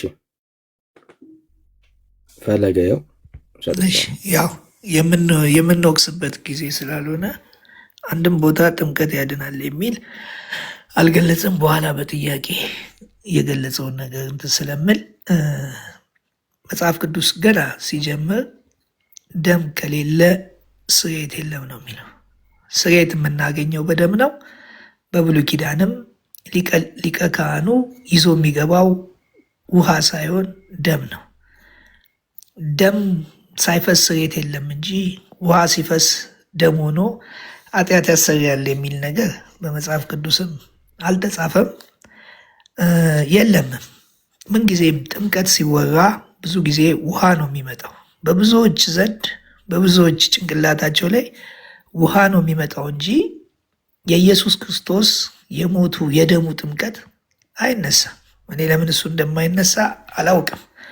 ቤተ ክርስቲያን አንዲት ኃጢአት በሚሰረይባት በአንዲት ጥምቀት እናምናለን ያለው የክርስቶስ በማቴዎስ ወንጌል ምዕራፍ 20 ቁጥር 22 ላይ እኔ የምጠመቃት ጥምቀት እናንተ አትጠመቋትም ያለው ኢየሱስ ክርስቶስ በሮሜ ምዕራፍ 5 ቁጥር 6 ላይ ስለ ኃጢአተኞች ሞቷል ይላል። ስለ ኃጢአተኞች። ከዛ በኋላ እዛው ሮሜ 6 ላይ ምን ይላል? በጣም ይደንቀኛል። እዛ ጋር ስለ ኃጢአተኞች ሞቷል ሲል ኢየሱስ ክርስቶስ ስለ ኃጢአተኞች ምን አለ? ተቀበረ ማለት ነው። ጥምቀት ትርጉሙ መቀበር፣ መሸፈን፣ መከደን፣ መዋጥ ስለሚል በክርስቶስ መቀበርን ሮሜ 5 ቁጥር 6 ላይ ገና ደካሞች ሳለን ክርስቶስ ዘመኑ ሲደርስ ስለ ኃጢአተኞች ሞቷልና ኢየሱስ ክርስቶስ ስለ ኃጢአታችን ሲሞት እኛም ሞተናል። ምን ይላል ሮሜ 6 ላይ? ብዙ ጊዜ ውሃ ይባላል። ውሃ ምሳሌ ነው ማለት እንዴት እንደሞተልህ፣ እንዴት እንደተነሳልህ፣ ወይንም አንተ ከሱ ጋር እንዴት እንደሞትክ ከሱ ጋር እንዴት እንደተነሳ የሚገልጽልህ መተባበርና ምሳሌ ነው እንጂ እንደ ሙስሊም ውሃ ያጥባል ብላ ቤተክርስቲያን አታምንም። ያመነ የተጠመቀ ይድናል የሚለውም እሱንም እናየዋለን። ግን ለኃጢአት የሞትን ይላል። እኛ እኮ ለኃጢአት እኮ አልሞትንም። ለኃጢአት የሞተልን ኢየሱስ ክርስቶስ ነው። እሱ ስለሞተልን እኛም እንደሞተልን ተቆጠረልን። እሱን ደግሞ ቆላስያስ ላይ ያሳያቸዋለሁ። ያው ሰዓት አይበቃኝም፣ በኋላ በሚቀጥለው ጊዜ ካገኘው እጨምረዋለሁ። ሮሜ ላይ ከጨረስኩ ወደ ቆላስያስ እሄዳለሁ። ለኃጢአት የሞትን አለ። እኛ ወደፊት እንዴት አድርገን በእርሱ እንኖራለን? ወይስ ከክርስቶስ ኢየሱስ ጋር አንድ እንሆን ዘንድ የተጠመቅን? ይሄ የውሃ ጥምቀት አይደለም። ይሄንን በውሃ ስንጠመቅ እንዴት ከእሱ ጋር እንደሞትን ምሳሌ ወይንም መተባበርን ለማሳየት እንጂ ይሄ የሞቱ ጥምቀት ነው፣ የደሙ ጥምቀት ነው፣ የኃጢአት ስርየት የተደረገበት ጥምቀት ነው። አያችሁ፣ በአንዲት ኃጢአት በሚሰሪያት ያሏት ቤተክርስቲያን ይሄ ነው። ተገለባብጦ ሲቆይ የራሳቸውን ትርጉም ይዘው መጥተው አሁን ቤተክርስቲያን ላይ ትልቅ ችግር የተፈጠረው ለዛ ነው። ስለዚህ የተጠመቅ ነው አለ ወይስ ከክርስቶስ ኢየሱስ ጋር አንድ እንሆን ዘንድ የተጠመቅን ሁላችሁ ጋር ከሞቱ ጋር ይላል። አያችሁ፣ ስለ ሞቱ ጥምቀት ነው የሚያወራው። ጥምቀት ማለት መቀበር ነው አይደለም? ሞተናል እኮ ተሸፍነናል፣ ተከልለናል። ግን ኢየሱስ ክርስቶስ የተመሰገነ ይሁንና ግን ተነሳ። አያችሁ፣ ተጠምቆ ተነሳ፣ ሞቶ ተነሳ ማለት ነው። በተዘዋዋሪ ተጠመቀ፣ ተቀበረ። ይህንን አንድነቱን ሊነግረን ነው። ስለዚህ እነሆ ዘንድ እንደው ተጠመቅን አታውቁምን?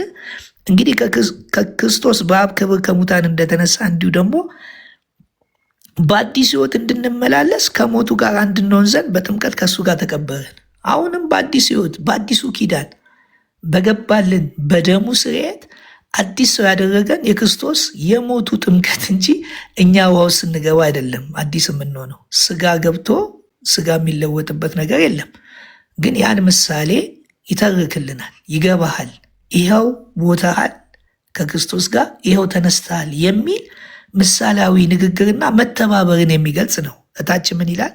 ሞቱን በሚመስል ሞት ከእሱ ጋር ከተባበርን ትንሣኤውን በሚመስል ትንሣኤ ደግሞ ከእሱ ጋር እንተባበራለን ይላል። ለዚህ ነው ያመነ የተጠመቀ ይድናል ያለው ኢየሱስ ክርስቶስ። የተጠመቀ አየህ፣ ስታምን መሞትህን መነሳትህን ስለምታቅ ያዳነክ ማን ነው? እሱ ነው። ትድናለህ የሚልህ ከፍርድ ነው። አየህ፣ አዲሱ ኪዳን ካላመንክ በሱ የሚያምን ቅድም ጠቅሶታል። በሱ የሚያምን አይፈረድበትም፣ በማያምን ግን ይፈረድበታል ብሎ ኢየሱስ እኔ ነኝ እማድንህ ብሎ ውሃም ያድንሃል። ሰዓት የለም፣ ሰዓት አለቀ። በኋላ በጥያቄ በምንም እንትን እለዋለሁ፣ በኋላ እንጨምራለን። እሺ እሺ፣ ተጨማሪ ሰዓት ትፈልጋለህ ወይ? ኩን ቅድም አንሶ ነበር ወይስ? አዎ፣ ምናልባት ጥያቄ እንድንጠያየቅ እሱ ያወራውን ቢያንስ 2 ደቂቃን አስቀምጥና ላፈርሰው። እሺ እሺ፣ ወይ ኩን እሺ፣ ተጠያቂ ነህ፣ ፈለገ መጠየቅ ትችላለህ። እኔ ነኝ የምጠይቀው። እሺ፣ የጥያቄ ጊዜ ነው። ስንት ደቂቃ? ስንት ደቂቃ? ስንት ደቂቃ? 3 ደቂቃ አይበቃችሁ? ለጥያቄማ ከፍ ይበል። እሺ፣ እንኳን 10 ደቂቃ ብታደርግም ችግር የለውም። እሺ፣ ጥሩ። እሺ፣ 7 ደቂቃ ላድርገው። በቃ 7 ደቂቃ ይበዛበታል። 7 ደቂቃ። እሺ፣ እሺ። የኦርቶዶክስ አስተምሮ መጽሐፍ ቅዱስ ነው ብለሃል አይደለ? አዎ፣ በትክክል። በጣም ጥሩ። ኢየሱስ ክርስቶስ ጥምቀት ያድናል ያለው መቼ ነው? እስቲ የመጽሐፍ ቅዱስ ክፍል በኋላ ማርቆስ ወንጌል ምዕራፍ 16 ከቁጥር 16 ላይ አንብብ። እሱ የሚለው ያመነ የተጠመቀ ይድናል እንጂ ጥምቀት ያድናል አላለም። ምን ማለት ነው ታዲያ? እሱን ለአንተ እኮ ተውኩት እኮ። ምን ለማለት ነው የሚጠመቀው? ያመነ የተጠመቀ ይድናል ስል ቆይ፣ አዳኙ ማን ነው ግን? እዛ ጋር የተጠቀሰው እኮ ጥምቀት ያድናል አላለህም። ያመነ ሰው ይጠመቃል አለ እኮ። ያመነ የተጠመቀ ይድናል አለ።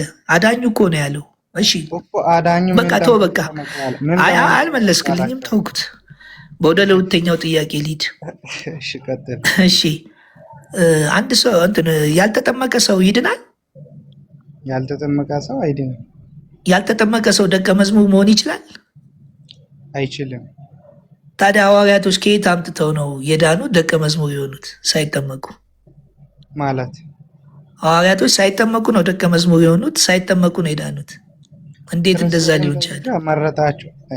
እኛ ሳይሆን የመረጠ ነው፣ ክርስቶስ የመረጣቸው ናቸው። ክርስቶስ ያልተጠመቀ ሰው አይድንም ብሏል አልከኝ እኮ ነው የምናወራ ስለ ደቀ መዛሙርቱ እኮ። ይኸውልህ አዳምጠኝ በደንብ። ሳይጠመቁ ደቀ መዝሙር ሆኑ፣ ሳይጠመቁ ዳኑ።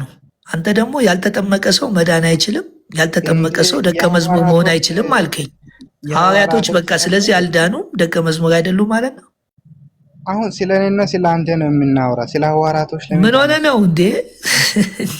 እሺ በቃ ተው። መልስ ይከብድሃል። ስለሚከብድህ አልመለስክልኝም። ተውኩት። እሺ ለማንኛውም ሰው ንስሐ የሚገባው ለምንድን ነው? ስለ ንስሐ አይደለም እኮ ተያይዞ ሐዋርያት ሥራ ላይ ልገባ ስለሆነ ነው። ሰው ንስሐ የሚገባው ለምንድን ነው? ስለ ንስሐ አይደለም ሬሳችን እኮ ንስሐ ግቡ ስለሚል እኮ ነው እዛ ጋር። ንስሐ ማለት ምን ማለት ነው? ንስሐ ማለት ምን ማለት ነው? ትርጉሙ ምን ማለት ነው? ንስሐ ማለት እኔ እኮ አንተን የጠየቅኩ አንተን ጠይቄ ጴጥሮስ ንስሐ ግቡ አላቸው። ንስሐ የሚገቡት ለምንድን ነው? ሐዋርያት ሥራ ምዕራፍ 2 ቁጥር 38 ላይ ንስሐ ግቡ አለ። ለምንድን ነው ንስሐ የሚገቡት? ሲማኝ ንስሐ ማለት መመለስ መጸጸት ማለት ነው። ስለዚህ እኮ ኃጢአቱ እንዲሰረይለት ነው ሰው ንስሐ የሚገባው አይደለም። እናም ለምንድን ነው አንብባ ንስሐ አባት ጋር የምትሄደው ለምንድን ነው? አራ እስቲ ስለ ንስሐ አባት አይደለም እኮ ይኸው እዚህ ጋር ጴጥሮስ ንስሐ ግቡ አለ።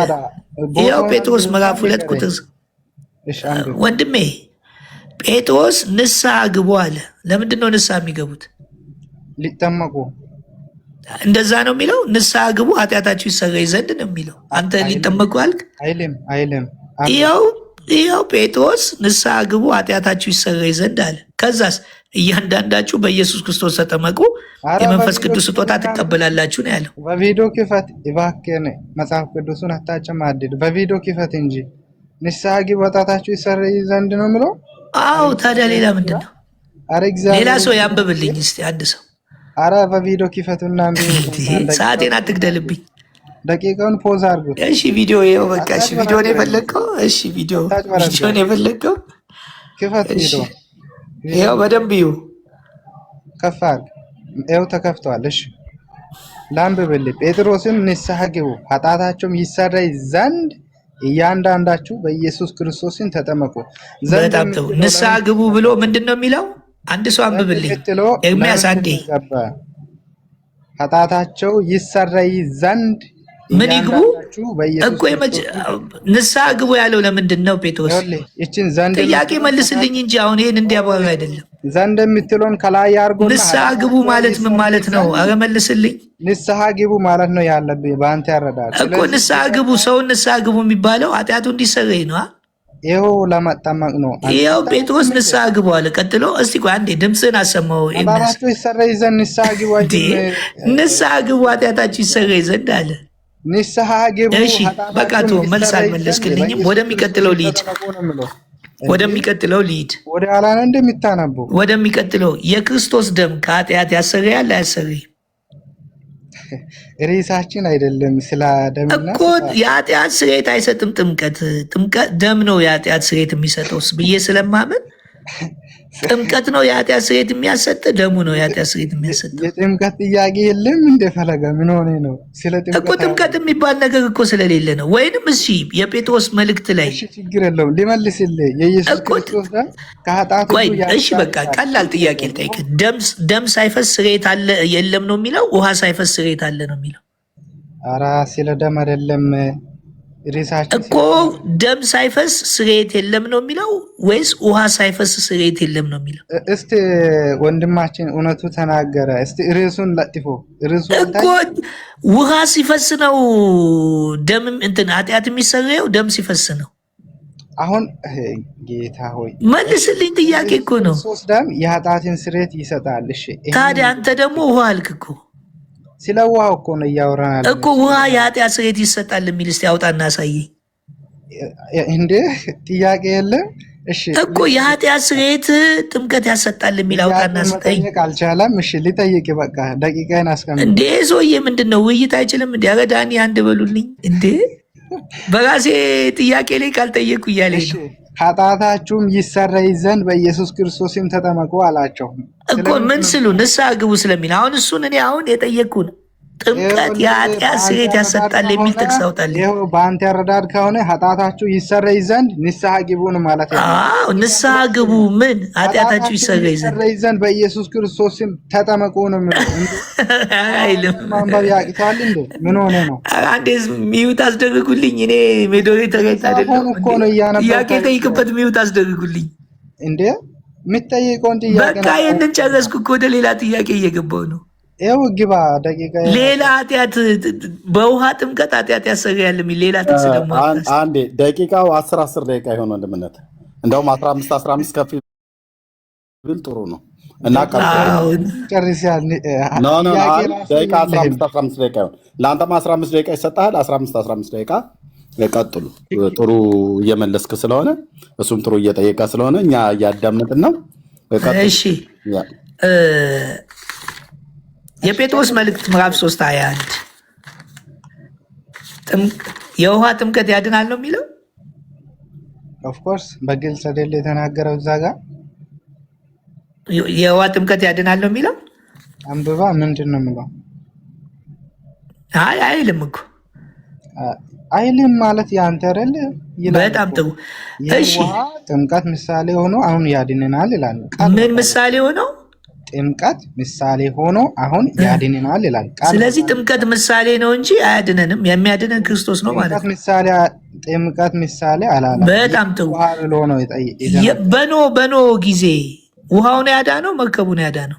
ይኸው እዚህ ጋር ውሃ አድነዋል ይላል። በኖ ጊዜ ውሃውን ያዳነው መርከቡን ያዳነው። ጴጥሮስ ውሃ አዳናቸው ይላል። የቱ ጋር ውሃ ነው ያዳናቸው? ወንድማችን ኤርም ክፈት ውሃ አዳናቸው ነው የሚለው። አውጣው እስቲ እህትም ማለት አውጣው። ነፍሳት በውሃ የዳኑ። ኦኬ ውሃው የመጣው ሊያድን ነው ወንድሜ። ውሃው የመጣው ሊያድን ነው። ቃሉ የተጻፈውን ነው የምናነበው። እሺ ኤርሚያስ ከዛ በፊት ዘፍጥረት 6ን አውጣልኝ። አረ ወደ ዘፍጥረት አንሄድ እባክህ። ቆይ ውሃው ለምን እንደመጣ እንድታውቅ አንዴ ዘፍጥረት 6ን አውጣልኝ። ከዛ ወደ ጴጥሮስ ምሳሌ ስለሆነ ጴጥሮስን ክፈት። አንተ እዚህ በእናትህ በእኔ ጊዜ እንትን አትበለኝ። መልእክት ክፈትና አስነብብ። አንዴ ዘፍጥረትን አውጣልኝ። አንዴ እሺ። ጠያቂው ክፍል ይውጣልኝ ብሎ ያለው እንጂ ተጠያቂው እኔ ጠያቂ እኮ ነኝ። በእኔ ጊዜ ዘፍጥረት 6 እሺ ቁጥር 17 እሺ ቁጥር 17 እኔም እነሆ ከሰማይ በታች የሕይወት ነፍስ ያለውን ስጋ ሁሉ ለማጥፋት በምድር ላይ የጥፋትን ውሃ አመጣለሁ፣ በምድር ያለውን ሁሉ ያጠፋል አለ። የምን ውሃ አመጣለሁ አለ? የጥፋትን ውሃ። እሺ ጴጥሮስ ላይ ሂድ እንግዲህ። አሁን ሰምተሃል አይደል? የምን ውሃ ብሏል? ችግር የለውም።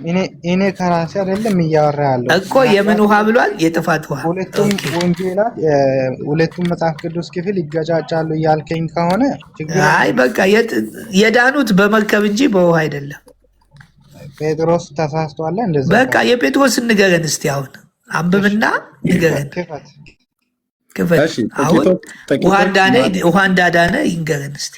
እሺ ጥቂቶች ማለትም 8 ነፍስ በውሃ የዳኑበትን መርከብ ሲያዘጋጅ የእግዚአብሔር ትዕግስት በኖህ ዘመን።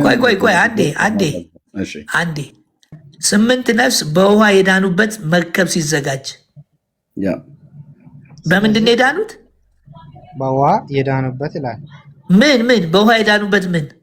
በውሃ የዳኑበት መርከብ ሲዘጋጅ የእግዚአብሔር። መርከቡ ለምንድን ነው የተዘጋጀው? ለምንድን ነው አይልም እዚህ ጋር 8 ነፍሳት በውሃ የዳኑበት ነው የሚለው። ይኸውልህ የዳኑበት ነው የሚል ማለት ምን ማለት ነው? ቆይ አሁን አንተ ሊቢያ ስትሄድ መርከብ የሚዘጋጀው ውሃው ሊያድን ነው መርከቡ ሊያድን ነው? ኧረ ሎጂኩን ተው። ሎጂኩ ሳይሆን መርከብ እሺ ቀጥል፣ ወደ ታች ወረድለት። እያለቀብህ ነው። ይለቃ ችግር በቂ ነው። ስለዚህ አሁን ያዳናቸው መርከቡ ነው ውሃው? ያዳኑበት መርከብ ሲዘጋጅ የእግዚአብሔር። ስለዚህ ውሃው ነው ያዳናቸው መርከቡ ነው? በቆያ ጊዜ ነው። ኦኬ ቆይ ያዳናቸው መርከቡ ነው ውሃው ነው? ታዘዙም ይላል። ከዛስ ይህም ውሃ ለተጠየቀው ለምን አትመልስም ወንድማችን? ያዳናቸው የዳኑት መርከቡ ውስጥ ገብተው ነው ውሃ ውስጥ ገብተው ነው? አረ መጽሐፍ ቅዱስ በውሃ የዳኑበት ይላል። እኔ ምን ላድርግልህ እኮ መርከብ ይላል እኮ የዳኑበት መርከብ ይላል እኮ። አረ ቆይ መርከብ ውስጥ ገብተው ነው ዋኝተው ነው የዳኑት? ገልብጤ ነው እንደምታነበው እኮ የዳኑት መርከብ ውስጥ ገብተው ነው ዋኝተው ነው? እኔን አትጠይቀኝ ቅዱስ ጴጥሮስ። ይኸው መጽሐፉን እኮ ነው የምልህ። የዳኑበት መርከብ ይላል። በውሃ የዳኑበት መርከብ ሲዘጋጅ ይላል። ውሃው ለምንድን ነው የመጣው? ውሃ ለማጥፋት ነው የመጣ። እሱን ታዲያ አሁን እኮ እየዳኑ ነው በውሃ እያልከኝ ነው? ይኸው እዚህ ጋም ደግሞ እኔ ሲያነብልህ መርከብ ይላል እኮ የዳኑበት መርከብ ይላል። በውሃ ጋልቤታ አታነብ። በውሃ የዳኑበት መርከብ ሲዘጋጅ በኖህ ጊዜ ውሃው ለምንድን ነው የመጣው ብሎ አስቀመጠ እንጂ በኖህ ጊዜ ውሃው ለምንድን ነው የመጣው? መለስኩልህ እኮ በኖህ ጊዜ የመጣ ውሃ ይሄ ምሳሌ ስለ ኖህ ነው አይደለ? አዎ ውሃው የጥፋት ውሃ ነው እኮ አለ። ግን መርከብ ውስጥ ገብተው ዳኑ አለ። እሺ አዎ ድነዋል ይላል። ይኸው እዚህ ጋር በምንድን ነው የዳኑት? በውሃ ድነዋል ይላል። እዚህ ጋር ደግሞ በውሃ አይልም። እዚህ ጋር እስኪ የሚያስድጋሚ በውሃ ዳኑ ይላል እንዴ? እስኪ ይኸው በውሃ የዳኑበት መርከብ ሲዘጋጅ ይላል እንዴ? መርከብ እኮ ነው ያለው መጨረሻ ላይ በውሃ የዳኑበት መርከብ የሚለውን ይዩት እስቲ። 800 ሰው እያነበባችሁ የዳኑበት ውሃ አይልም፣ የዳኑበት መርከብ ነው የሚለው። ምንድነው? አንተ አማርኛ ትችላለህ አይደል? ከታች ከላይ ያለውን ለምን ቆረጥ እኮ ውሃው እኮ የጥፋት ነው። 8 ነፍስ በውሃ የዳኑበት መርከብ ያለ 8 ነፍስ በውሃ ውሃው የጥፋት ውሃ ነው። የዳኑት ግን በጥፋት ውሃ ሳይሆን በዛ በጥፋት ውሃ ተሳፈው የዳኑበት መርከብ በውሃ የዳኑበት መርከብ ሲዘጋጅ መርከብ የገባ ሲዘጋጅ የሚለውን ለማጠየቅ ነው። አንተ ቅድም ዘፍጥረት እኮ 6:17 የጥፋት ውሃ አለ እኮ አለ። እሱን አልካድኩም እኮ ውሃው የመጣው ሊያጠፋ ነው አይደል?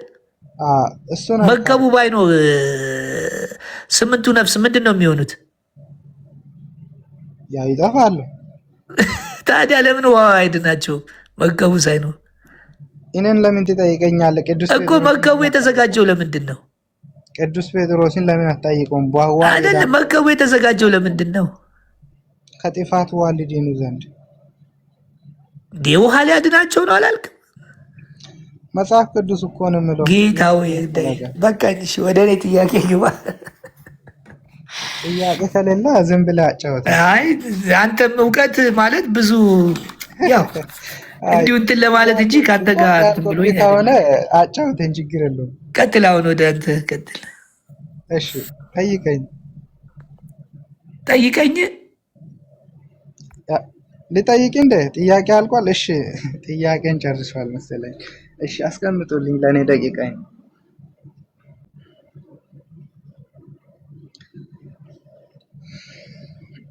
እሺ ደቂቃን ያስቀምጡልኝ።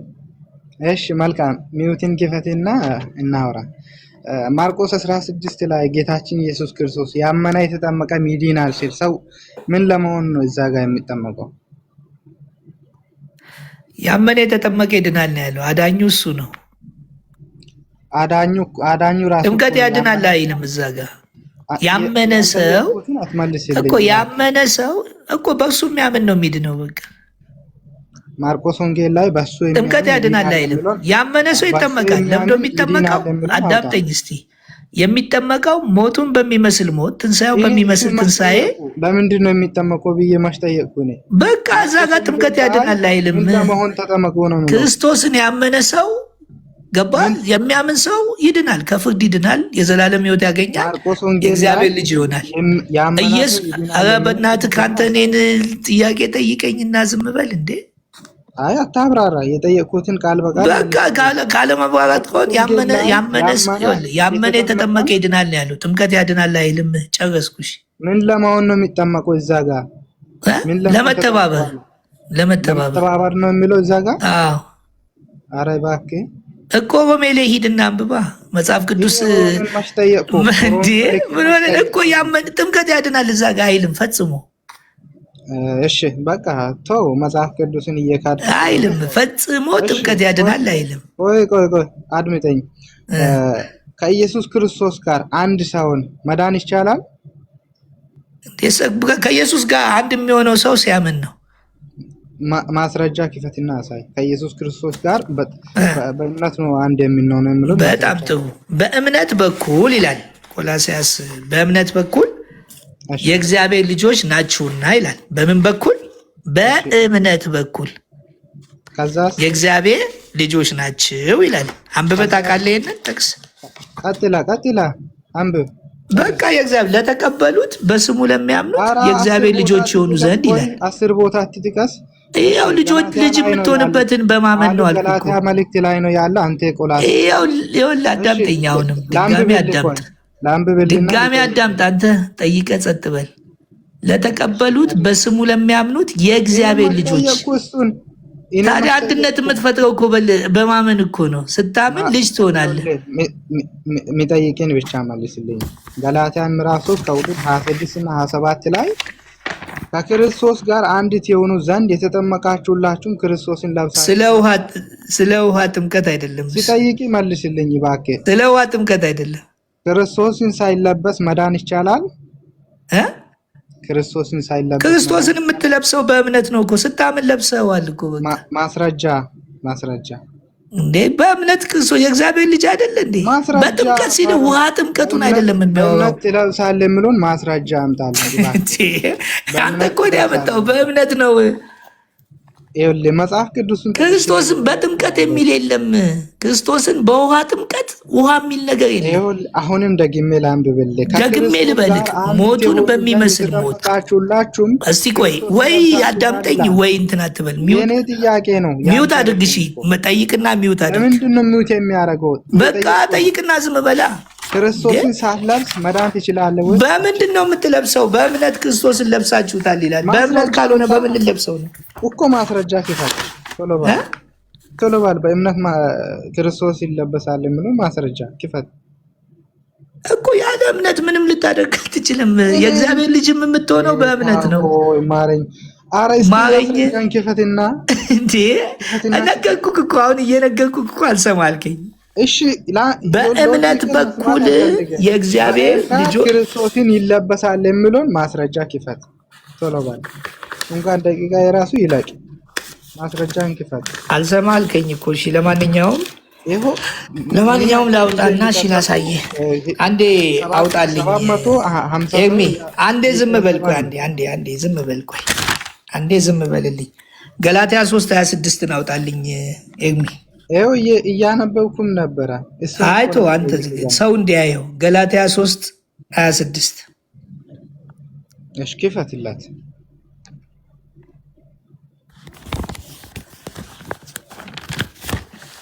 ገላትያ 3:26 አንብባ።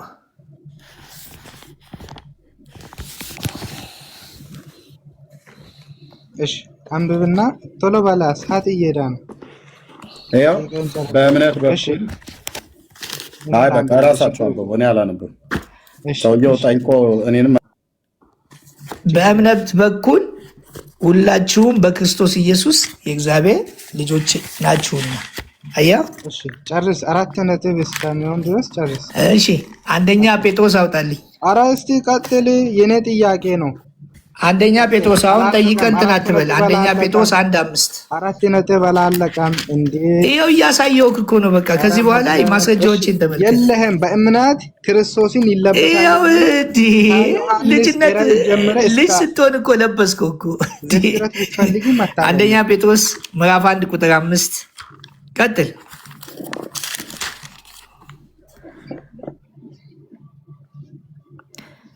ኢየሱስ ክርስቶስን ከሙታን ያላችሁት ይኸውላችሁ፣ አንብቡት። ከስንት ልጀምርልህ? ኢየሱስ እኔ ራሱ እያየው እኔ እዚህ ጋር ነበር። ኢየሱስ ክርስቶስ ከሙታን በመነሳቱ ለሕያው ተስፋና ለማይጠፋ እድፈት ለሌለበት ለማያልፍ ርስት እንደ ምሕረቱ ብዛት ሁለተኛ የወለደን የጌታችን የኢየሱስ ክርስቶስ አምላክና አባት ይባረክ። ይህም ርስት በመጨረሻው ዘመን ይገለጽ ዘንድ ለተዘጋጀ መዳን በእምነት በእግዚአብሔር ኃይል ለተጠበቃችሁ ለእናንተ በሰማይ ቀርቶላችኋል። ዳግም የተወለዱት ክርስቶስን የለበሱት ልጅ የሆኑት በምንድን ነው? በእምነት። ምንድን ነው የጠየቅኩት? ልጅነትን ስታገኝ እኮ ክርስቶስን ለበስከው እኮ። ሌላ ምን? ጥምቀቱ መተባበሩ ነው። በደንብ አዳምጠኝ። ጥምቀት የውሃ ጥምቀት አይደለም የሚለው በደንብ ሞቱን በሚመስል ሞት፣ ትንሣኤውን በሚመስል ትንሣኤ መተባበር። የሞቱ የውሃ አንተ እኮ ውሃ ነው የምትለው። ውሃ የሚል አለ? ቆይ በውሃ ነው የሚለው? እስቲ ያሳየኝ። አሁን እኔ አልጠይቅም። ለነገሩ ጠያቂ አንተ ስለሆንክ ጥያቄ ነው። እሺ አንደኛ ዮሐንስ ምዕራፍ 5 ቁጥር 1 እጨምርልሃለሁ። ቆይ ተወኩት በቃ ተመልሶ አይ አትተውም። አንደኛ ዮሐንስ ለሌላ ሰው አንደኛ ዮሐንስ ምዕራፍ 5 ቁጥር 1 ኧረ እስቲ ተመልሶ ለሌላ ሰው ስለሚጠቅም ነው። ክርስቶስ ነው ብሎ በኢየሱስ የሚያምን ሁሉ ከእግዚአብሔር ተወልዷል። ብቻዬን አውራ በቃ ሚውት አደርጋለሁ። ይኸውልህ ክርስቶስ ነው ብሎ በኢየሱስ የሚያምን ሁሉ ከእግዚአብሔር ምን ብሏል? ተወልዷል። አየህ፣ በጥምቀት አይደለም፣ በጥምቀት አይደለም። ያምናል ተወልዷል ከእግዚአብሔር። ይኸው በኢየሱስ የሚያምን ሁሉ ከእግዚአብሔር ተወልዷል። አጋንንትም ያምናል ተወልዷል። በጣም ጥሩ። እዚህ ላይ ጥያቄ መጠየቅ እችላለሁ ኤርሚ? አጋንንት ላለው ኧረ እስቲ በቃ ወደ ርዕሴ ተመለስ። አንድ ጥያቄ፣ የአጋንንት እምነትና የእኛ እምነት አንድ ነው? የእናንተ ሰዓት ነው፣ እኛን አታውቁም። የእናንተ ሰዓት ነው፣ እኛን አታውቁም። በጣም ጥሩ። አጋንንት የሚያምናል አለ። አጋንንት ምን ብሎ ነው የሚያምነው? ሞቶልኛል፣ ተሰቅሎልኛል፣ ክርስቶስ ደሙን አፍሶልኛል ብሎ ነው የሚያምነው? እምነቱን ከአጋንንት ጋር የምታደርገው በቃ የአንተ እምነትና የአጋንንት እምነት አንድ አይነት እምነት ነው አይደለም። እኔ ያመንኩት ኢየሱስ አድኖኛል፣ ሞቶልኛል፣ አጋንንት እንዲህ ነው እንደሚያምነው? አልጠየቅኩም። እንዲህ ብሎ ነው ወይ የሚያምነው? አንድ አይነት እምነት የለንም። ብዙ ጊዜ እቺም እኔም ተሸውጄባት ነበር። አሁን ግን ነቃሁኝ። አጋንንት የሚያምነው እግዚአብሔር እንደፈጠረው ከሰማይ እንደፈጠፈጠው በክርስቶስ ደግሞ እንደተሸነፈ። እኔ ምን አጋንንትንና የእኛን እምነት ስላመጣ እኮ ነው። በቃ አንድ አይነት ናቸው እኮ። ይኸው የምትወለደው በእምነት እንጂ በጥምቀት አይደለም። በቃ ሚውት አድርግ፣ ጠይቀኝ። ይኸው እጠብቅሃለሁ። እኔ ስለ ጥምቀት ነው እንጂ ስለ አጋንንት እምነት አይደለም እኮ። ጥምቀትን ያገኘው ልጅነት ይኸው ክርስቶስ ነው ብሎ በኢየሱስ የሚያምን ሁሉ ከእግዚአብሔር ተወልዷል። የሚያምን በጥምቀት አይደለም ልጅነት የምታገኘው በእምነት ነው። አሪፍ ነው። ቅዱስ ጳውሎስ ጌታ ኢየሱስ ክርስቶስ ባገኘበት ሰዓት ነው የኃጢአትን ስርየት ያገኘው ወይስ ተጠምቆ ነው ያገኘው? ምን አልከኝ? ቅዱስ ጳውሎስ ጌታችን ኢየሱስ ክርስቶስ ባገኘበት ቅጽበት ላይ ነው ወይስ ተጠምቆ ነው የኃጢአትን ስርየት ያገኘው? እንዴ አምኖ ለዛውም ስሙን ጠርቶ። እሺ በጥምቀት የኃጢአት ስርየት አይልም መቼም። ሐዋርያት ሥራ 22:16 ካወጣኝ በደንብ እነግርሃለሁ። እርሜ እስቲ ክፈት።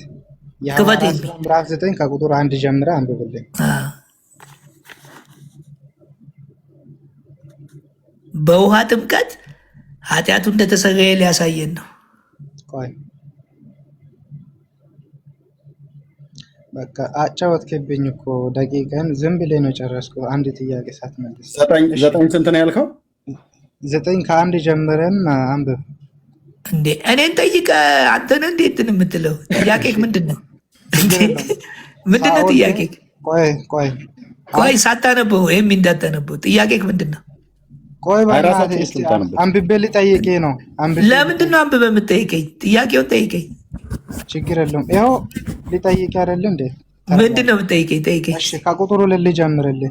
ጥያቄውን ጠይቀኝ እንጂ መጀመሪያ። ቆይ አንዴ ዝጋው። ኧረ ቆይ የኔ ጥያቄ ነው። ጥያቄውን አንብቦ መጠየቅ ደግሞ እንደዚህ ሚሉት በቃ እንዴ? ጥያቄውን ጠይቀኝ እስኪ። ጥያቄውን ጠይቀኝ። ቅዱስ ጳውሎስ ባመነበት ቅጽበት ላይ ነው የኃጢአትን ስርየት ያገኘው? የኃጢአትን ስርየት ያገኘው እንዴ? ለዛውም ስሙን ጠርቶ በደማስቆ ተገልጦለት። በቃ ይሄው ላነብልህ ነው። በዛን መንገድ ያሉትንም ሰዎች ወንዶችም ሴቶችንም ቢያገኘው እያሰራ ወደ ኢየሩሳሌም ከፍ አድርግ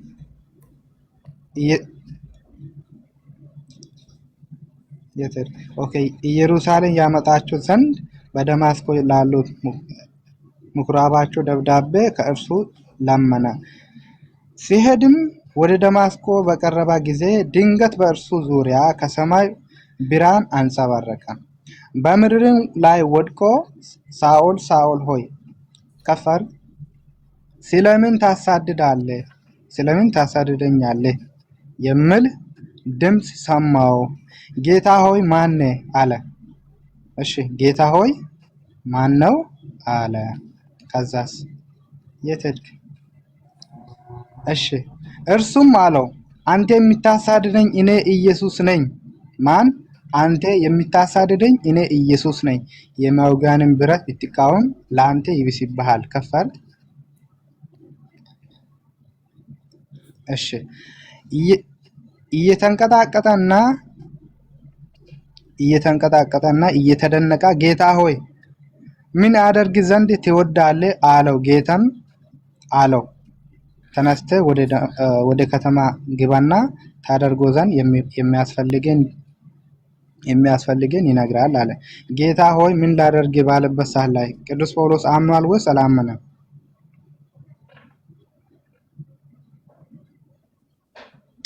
ፈለጋ ምን ላድርግ አለ እኮ ከዛ አዘዘው።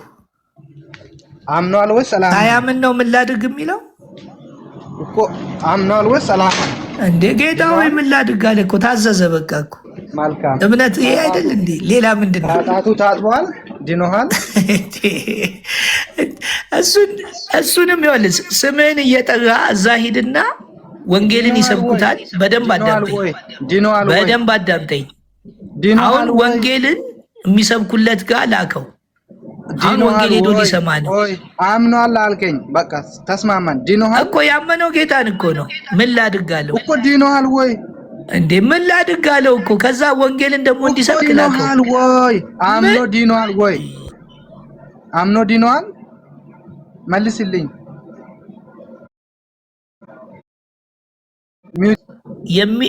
ገባ? በሱ የሚድንበትን መንገድ ወንጌል የሚሰብኩ ስላሉ ላከው። ይሄ ሰው እኮ አምኖ ሄዷል። አምኖሃል? በደንብ አዳምጠኝ። አምኖ ሄደ እኮ። አሁን ድኖሃል ወይ?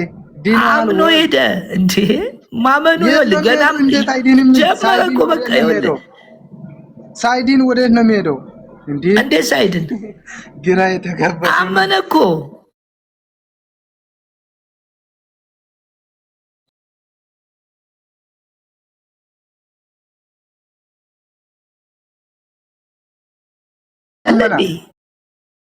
ለምንድን ነው መታዘዙ? ለምንድን ነው የታዘዘው?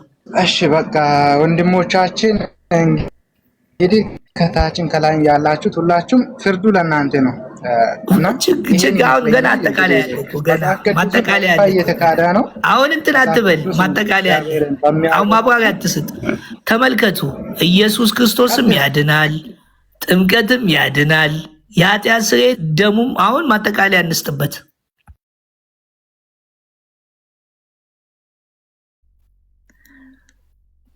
ለአንተ ነው የሚሰጠው። አትል ችግር የለውም። በቃ የመጨረሻ ማጠቃለያ በደንብ አዳምጡ። ውሃ ካለ ደሙ ነው የምጀምረው። እሺ ማጠቃለያ እሱ ይስጥና ከዛ አንተ ትሰጣለህ። 3 ደቂቃ ልስጣችሁ ለማጠቃለያ። 5 ደቂቃ አድርገው። 5 ደቂቃ። እሺ አይበዛባችሁም? እሺ አይበዛም። እኔ እዚህ ጋር ስለ እንትኑ ስለምን ለማንኛውም ከዕብራውያን 9 ጀምርና ከዛም በኋላ በብሉይ ኪዳንም ፈለገ ይሰማል። አቤት። እሱ ስለጀመረ እሱ ይጨርሰውና ከዛ አንተ ነው። እሱ ይጀምር እንጂ እሱ ይቀጥል። እኔ ስጠየቅ አልነበር እንዴ? እሺ ችግር የለም። እሺ አስቀምጥልኝ፣ ምንም ጣጣ የለም። እሺ መልካም እንግዲህ በመጀመሪያ ደረጃ ሁላችሁም ከታች ያላችሁ 700 ምናምን ሰዎች ያላችሁ እንዲታወቁ የሚፈልገው ነገር ምንድነው? ፈለጋ ጳውሎስ የኦርቶዶክስ ተዋሕዶ የቤተክርስቲያን ትምህርት አንዴ እንትን ወደ ርዕሱ ትገባለህ። አስቁምልኝ፣ የራሱ አስተምሮና ዳኒ አስቁምልኝ።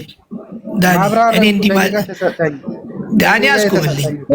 ስለ ጥምቀቱ ማጠቃለያ፣ ስለ ስርየቱ ማጠቃለያ፣ ስለ እኔ እንድታወራ አይፈቀድልህም። እኔም ስላንተ አላወራም፣ አላውቅህም። ችግር የለውም። ቢታወራም ባታወራም ጣጣ የለብኝም። ያነሳውን ሀሳብ አሁን ማጠቃለያ ነው የምትሰጠው። ቅድም ያነሳውን ሀሳብ አሁን ማጠቃለያ ነው የምትሰጠው። ብዙ ሰዎች እንዳይታለሉ ማወቅ ስላለባቸው እንዲያውቁ ነው። ስለዚህ የኦርቶዶክስ አስተምሮ ይሄ አይደለም። የተዋሕዶ አስተምሮት ጥርት ያለ አስተምሮ ነው። በጥምቀት ዙሪያ ላይ በምንም ላይ ያለው እና ወደ ማጠቃለል ስናልፍ ደግሞ መጽሐፍ ቅዱሳችን ላይ እንግዲህ በሚገባ ጥምቀት ለመዳን፣ ጥምቀት ለኃጢአት ስርየት፣ ጥምቀት ያድናል የሚል በጣም ከብዙ ከሚባል ሁሉ በጣም ሞልቷል ማለት ነው መጽሐፍ ቅዱስ ላይ። ስለዚህ ወንድማችን ሲጠይቀው ምን እያለ ነው? ሰው ያመነ የተጠመቀ ይድናል የሚለው ቃሉን ይላል። አይ ለመዳን አይደለም ይላል። አረ ንገርም ነገር እኮ ነው። ያመነ የተጠመቀ ይድናል ማለት አይድንም ማለት ነው። እንግዲህ በእምነትም ራሱ አይዳንም ማለት ነው በእነሱ አስተምሮ። ስለዚህ ያመነ የተጠመቀም ይድናል አለ። ምን ለመሆን ነው የሚጠመቀው? ለመዳን።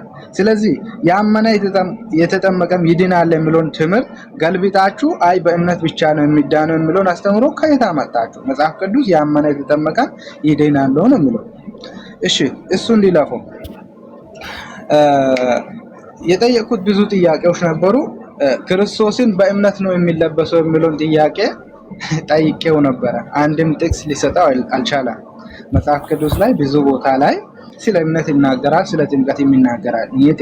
እምነቱን እየተቃወምኩ ሳይሆን በጥምቀቱ ብቻ ነው የሚለበሰው፣ በጥምቀቱ ብቻ ነው በእምነቱ ብቻ ነው የሚዳነው የሚል አስተምሮም ስለሌለ፣ ስለዚህ እምነትና ጥምቀት አንድ ላይ ሆኖ ስለሚሄዱ ነው።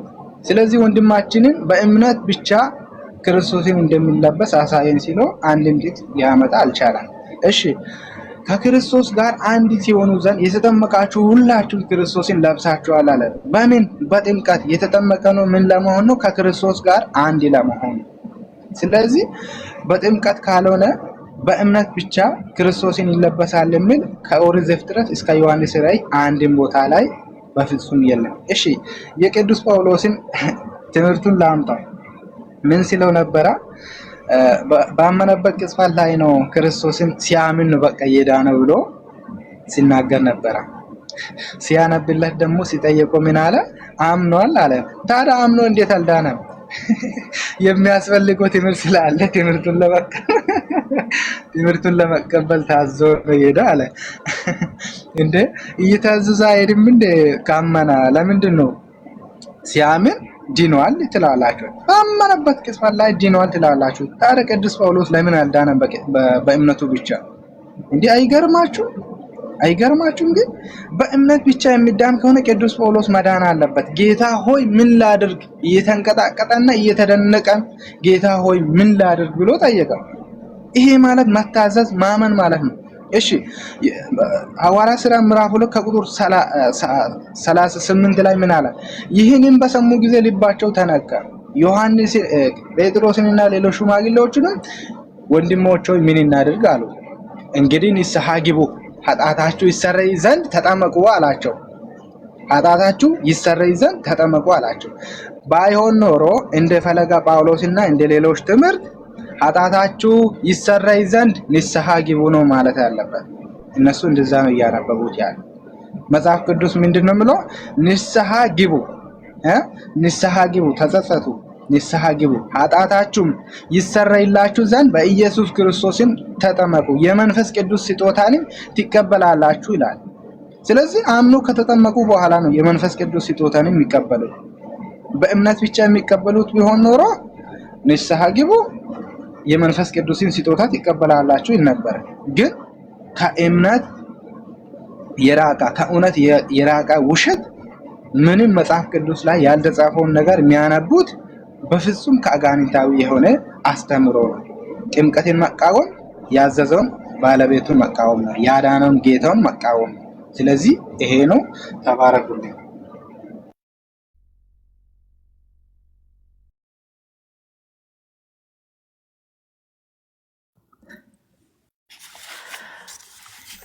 እሺ እንግዲህ እንደሰማችሁት ነው። ኢየሱስ ክርስቶስ ለሐዋርያቶች ኃላፊነትን ሰጥቷቸዋል። ሂድና እዛ ይነግረዋል አለው። ሰማ። ከመጀመሪያ አምኖ ነው እነሱ ጋር የሚሄደው። ሰማ። በስሙ ደግሞ እዛ ጋር ምን አለ? ሐዋርያት ሥራ ምዕራፍ 20 ፈለገ እኮ አንዴ ትቀጥላለህ። ደቂቃው እንደገና ያዘለ ቻለው እልሚ የኔ መምጣት ይኸው። አሁን ለምን ትዘገያለህ? ተነሳና ስሙን እየጠራ አየህ፣ ስሙን እየጠራ ሉቃስ 24 ቁጥር 47 ላይ በስሙ የኃጢአት ስርየት እንዲገኝ የኃጢአት ስርየት የሚገኘው በስሙ ነው። ስሙ ደግሞ ኢየሱስ ክርስቶስ ነው። ስሙ ውስጥ ደም አለ፣ የክርስቶስ ደም አለ። የክርስቶስ ደም ምን ይላል? ከኃጢአት ያነጻል። ስለዚህ ተነሳና ስሙን እየጠራ ተጠመቅ፣ ከኃጢአትም ታጠብ ነው ያለው። ጥምቀት ከኃጢአት ያሰረያል የሚል እዚህ ጋር አይልም። በፍጹም የሚለው ነገር የለም። እንደዚሁም ደግሞ አሁን ዛሬ እኔ ኃጢአት ብሰራ በኦርቶዶክስ ተዋሕዶ ሃይማኖት ሄጄ ምንድን ነው የማደርገው? ለንስሐ አባቴ እነግራለሁ። ከዛ በኋላ ይፍታክ ይሉኛል፣ ወይንም ስግደት ወይ የሆነ ነገር ይሰጡኛል እንጂ በየቀኑ የኃጢአት ስርየት ጥምቀት የሚያሰጥ ከሆነ በየቀኑ መጠመቅ አለብን። ግን በየቀኑ ጥምቀት እዛ አይሰጥም። እንደውም ስጋው ደግሞ ውሰድ ነው የሚባለው። ስለዚህ የኃጢአት ስርየት ጥምቀት የሚያደርግ ከሆነ ምን ማለት አለብን? ሁል ቀን መጠመቅ አለብን። ሁል ቀን ግን የሚጠመቅ የለም፣ የሚያጠምቅም የለም። እዚሁ ምዕራፍ 2 ላይ ቁጥር 38 ላይ ንስሐ ግቡ እኮ አለ። በቃ ለምንድነው ንስሐ የሚገቡት? ኃጢአታችሁ ይሰረይ ዘንድ። ከዛስ በኢየሱስ ክርስቶስ ተጠመቁ። ከዛስ የመንፈስ ቅዱስ ስጦታ ትቀበላላችሁ ነው የሚለው። ከመጀመሪያው ተጠመቁ ኃጢአታችሁ እንዲሰረይ አይልም። ንስሐ ግቡ ብሎ እንደገና ጥምቀትም ኃጢአት ያሰረያል። ታዲያ ለምን ንስሐ ይገባሉ? ጥምቀቱ ካሰረይ። የኃጢአት ስርየት ያለው ከዕብራውያን ብጀምር የክርስቶስ ደም ከኃጢአት ሁሉ እንደሚያነጻ አንደኛ ዮሐንስ ምዕራፍ 1 ቁጥር 7 ላይ ይናገራል። ልጆች ሆይ ኃጢአትን እንዳታደርጉ፣ ኃጢአትን ብታደርጉ ከአብ ዘንድ ጠበቃ አለን። አያችሁ፣ የክርስቶስ ደም ከኃጢአት ምን ይላል? ያነጻሃል ነው። ውሃ ከኃጢአት ያነጻል የሚል አንድም ስፍራ አላየንም። እንደዚሁም ዕብራውያን 9 ቁጥር 9 ላይ በደንብ አዳምጡ። የኃጢአት ስርየት በምን እንደተገኘ ይነግረናል። እንግዲህ ውሃ መቼም ውሃ መስዋዕት አይሆን። መስዋዕት የሚሆነው ደም ነው። ይኸው ደም።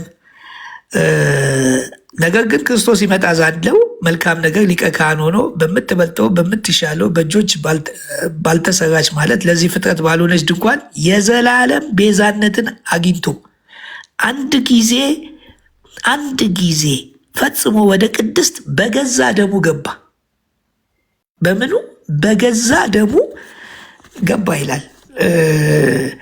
ቁጥር 12 ላይም እንደዛው ነው የሚለው። ሌላ ደግሞ እዚሁ ዕብራውያን 5 ቁጥር 1 ላይ ሊቀ ካህን ሁሌ ስለ ኃጢአት መባን መስዋዕትን ሊያቀርብ ከሰው ተመርጦ ለእግዚአብሔር በሆነው ነገር ሁሉ ስለ ሰው ይሾማል። እርሱ ግን ራሱ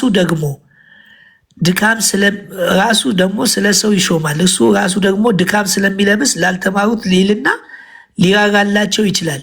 ሊቀ ካህኑ ሁሉ ስለ ኃጢአት በብሉይ ኪዳን ያለው ሁልጊዜ ስለ ኃጢአት ደምን ይዞ ይገባል። የክርስቶስ ደም ግን አንዴና ለመጨረሻ ጊዜ ደሙን ይዞ ገብቶ የኃጢአት ስርየት አገኘን። አሁንም በደሙ የኃጢአት ስርየት እንደምናገኝ መጽሐፍ ቅዱስ ይናገራል። ሐዋርያት ሥራ ምዕራፍ 10 ቁጥር 43 ላይ ፈጠን እያልኩ እንትን እላለሁ። ያው በብዛት ስለምጽፍ ይኸው 43 ላይ በሱ የሚያምን ሁሉ በስሙ የኃጢአት ስርየት እንዲቀበል ነቢያት ሁሉ ይመሰክሩለታል። በሱ የሚያምኑ በሱ የሚጠመቁ የኃጢአት ስርየት ያገኛሉ የሚል የለም። እንግዲህ 2 ጊዜ የኃጢአት ስርየት እዚሁ ሐዋርያት ሥራ ምዕራፍ 3 ቁጥር 19 ላይ ምዕራፍ 3 ቁጥር 19 ላይ ምን ይላል? እንግዲህ ከጌታ ፊት የመጽናናት ዘመን እንድትመጣላችሁ አስቀድሞ ለእናንተ የመረጠው ኢየሱስ ክርስቶስ እንዲልክላችሁ ኃጢአታችሁ ይደመሰስ ዘንድ። ኃጢአታችን የሚደመሰሰው በማን ነው? በኢየሱስ ክርስቶስ ደም ነው። ደም ካልፈሰሰ ስርየት የለም። ውሃ ካልፈሰሰ የሚል አንድም ስፍራ የሚጠቅሳቸውን ስፍራዎች በሙሉ ውሃ የለበትም። አንደኛ ጴጥሮስ ነው። ሌላ ደግሞ ከውሃና ከመንፈስ ካልተወለዳችሁ ነው እንጂ የሚለው አሁን እዛ ጋር ጥምቀት ያድናል ይላል። ከውሃና ከመንፈስ የሚወለደው ስጋችን ሳይሆን ነፍሳችን፣ መንፈሳችን ነው። መንፈስ መቼም አይጠመቅ። ስለዚህ ከቃሉ ምን ብላችኋል? ተወልዳችኋል ይላል። ከእግዚአብሔር ቃል ተወልዳችኋል። ዘራችሁ ማን ነው? ክርስቶስ። ከክርስቶስ ከእግዚአብሔር ቃል ምን ብለናል? ተወልደናል። ስጋ ውሃ ተጠምቆ ነፍስ ይወለዳል፣ መንፈስ ይወለዳል ብሎ ማመን እኔ አላቅም። እኔ ምን አይነት የእግዚአብሔር ቃል እንደሆነ አላቅም። እግዚአብሔር ይርዳችሁ። ለማንኛውም እንደዚሁም ደግሞ ኤፌሶን ምዕራፍ 1 ቁጥር 7 ላይ ምን ይላል? በጣም የሚደንቀው ደግሞ ኤፌሶን ላይ ነው። በውድ ልጁ አይገርምም? በውድ ልጁ አንድ ልጁን ውድ የሆነውን ልጁን በውድ ልጁ እንደ ጸጋው ባለጠግነት መጠን በደሙ ይኸው በደንብ አዳምጡ። በደሙ ምን ያለ የተደረገ ቤዛነትን አገኘ። እሱም የበደላችን ስርየት የምናችን የበደላችን የኃጢአት ስርየት አለው። እዛ ጋ የበደላችን ስርየት አለው። ኢሳይያስ 53 ስለ በደላችን፣ ስለ መተላለፋችን፣ ስለ ቁስላችን፣ ስለ ኃጢአታችን ደቀቀ ነው የሚለው። የክርስቶስ ደም በውድ ልጁ በደሙ በደላችን ምን አለ ተሰረያል። አስቡት፣ ኢየሱስ ክርስቶስ በደሙ የኃጢአታችን አሰሪው እንደገና በውሃም ኃጢአታችሁ ይሰረያል ብሎ ካለ አንደኛ ከቃሉ ጋር ቃሉን የሚያከብር አምላክ ነው። ሌላ ደግሞ ምን ይላል? አንደኛ ቆሮንቶስ ምዕራፍ 12 ቁጥር 13 ላይ አንደኛ ቆሮንቶስ ምዕራፍ 12 እኔ ልውረድ እንዳትውድ ያይታላችሁ ግን ይቀበላል። እንዳትውድ አዳምጥ፣ ቁጭ በል። አንደኛ ቆሮንቶስ ምዕራፍ 12 ቁጥር 13 ላይ ምን ይላል? እንዲሁ ክርስቶስ ደግሞ እንዲህ ነው። አይሁድ ብንሆን፣ የግሪክ ሰዎች ብንሆን፣ ባሪያዎች ብንሆን፣ ጨዋዎች ብንሆን፣ እኛ ሁላችን በአንድ መንፈስ አንድ አካል እንድንሆን ተጠምቀናል፣ ሁላችንም አንዱን መንፈስ ጠጥተናል ይላል። አንዱን መንፈስ ቅዱስ ስንጠጣው ምን ሆንን? በአንድ አካል ሆነናል ማለት ነው። እግዚአብሔር የተመሰገነ ይሁን። ስለዚህ የውሃ ጥምቀት የሚል ነገር የትም ቦታ አይገኝም። የትም ቦታ አታገኙትም። ሰው ይጠመቃል። አዎ፣ ለምንድነው የሚጠመቀው? እንዴ መተባበር አለበት፣ ምሳሌነቱን ለመግለጽ። እንደገና ደግሞ አንደኛ ዮሐንስ ምዕራፍ 2 ቁጥር 2 ላይ አንደኛ ዮሐንስ አያችሁ፣ ማስረጃ መስጠት ማለት እንደዚህ ነው። ዝም ብሎ በግምት መለፍለፍ አደጋ አለው። አንደኛ ዮሐንስ ምዕራፍ 2 ቁጥር 2 ላይ ምን ይላል? ቅድም የነገርኳችሁ ልጆች ሆይ ኃጢአትን እንዳታደርጉ ይህን እጽፍላቸው፣ ማንም ኃጢአት ቢያደርግ ከአብ ዘንድ ጠበቃ አለን፣ እሱም ጻድቅ የሆነው ኢየሱስ ክርስቶስ ነው። እርሱም የኃጢአታችን ማስተሰሪያ ነው። ውሃ አይደለም የኃጢአታችን ማስተሰሪያ፣ ራሱ ባለቤቱ ነው። ባለቤቱ ደግሞ ደሙ ፈሷል። ደም ስለፈሰሰ ደግሞ ስርየት የምናገኘው በማን ነው? ባፈሰሰው በሱ ደም ነው። በእንስሳ ደም በዓመት አንድ ጊዜ ሕሊናቸውን እንኳን የማያነጻቸው በዓመት አንድ ጊዜ ከነጻ የክርስቶስ ደም ደግሞ ምን ይላል? ይኸው የኃጢአታችሁ ማስተሰሪያ፣ ለኃጢአታችን ብቻ አይደለም፣ ነገር ግን ለዓለም ሁሉ ኃጢአት እንጂ። አያችሁ፣ ለዓለም ሁሉ ኃጢአት ማስተሰሪያ የሆነው ማን ነው? ኢየሱስ ክርስቶስ ብቻ ነው። አያችሁ። ምናልባት እስቲ ቆይ ሰዓት አለቀ ሲሉኝ ይላሉ። ሌላ ደግሞ 4 እስቲ አዳምጠኝ። 4 ደግሞ አንደ ዮሐንስ ምዕራፍ 4 ቁጥር የጥምቀት አንድ ቁጥር 4 ቁጥር 10 ፍቅር እንደዚህ ነው ይላል።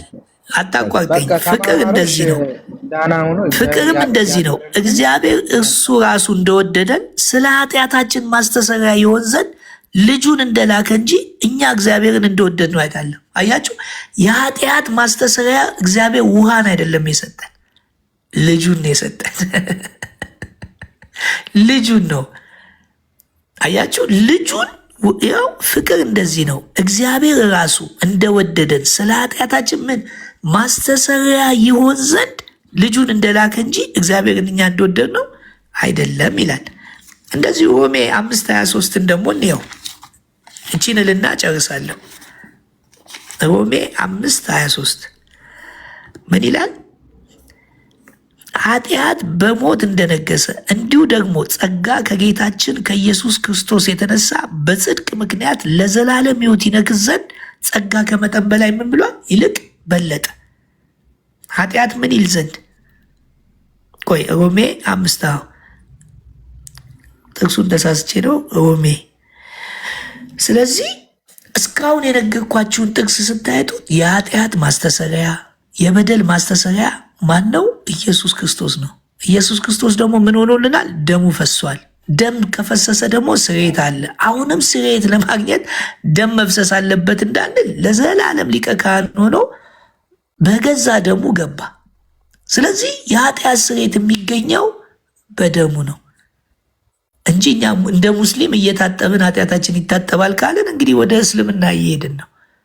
ስለዚህ ውሃ ምሳሌ ነው ከሱ ጋር መሞታችን ከሱ ጋር። ጥምቀት ደግሞ ዕብራውያን ላይ ሌሎችም ጥምቀቶች ይላል እኮ የጥምቀት አይነቶች ይላል። በመንፈስ ቅዱስም እኮ መጠመቅ አለ፣ መዋጥ፣ በመንፈስ ቅዱስ መቀበር፣ በመንፈስ ቅዱስ መሸፈን፣ መከደን አለ።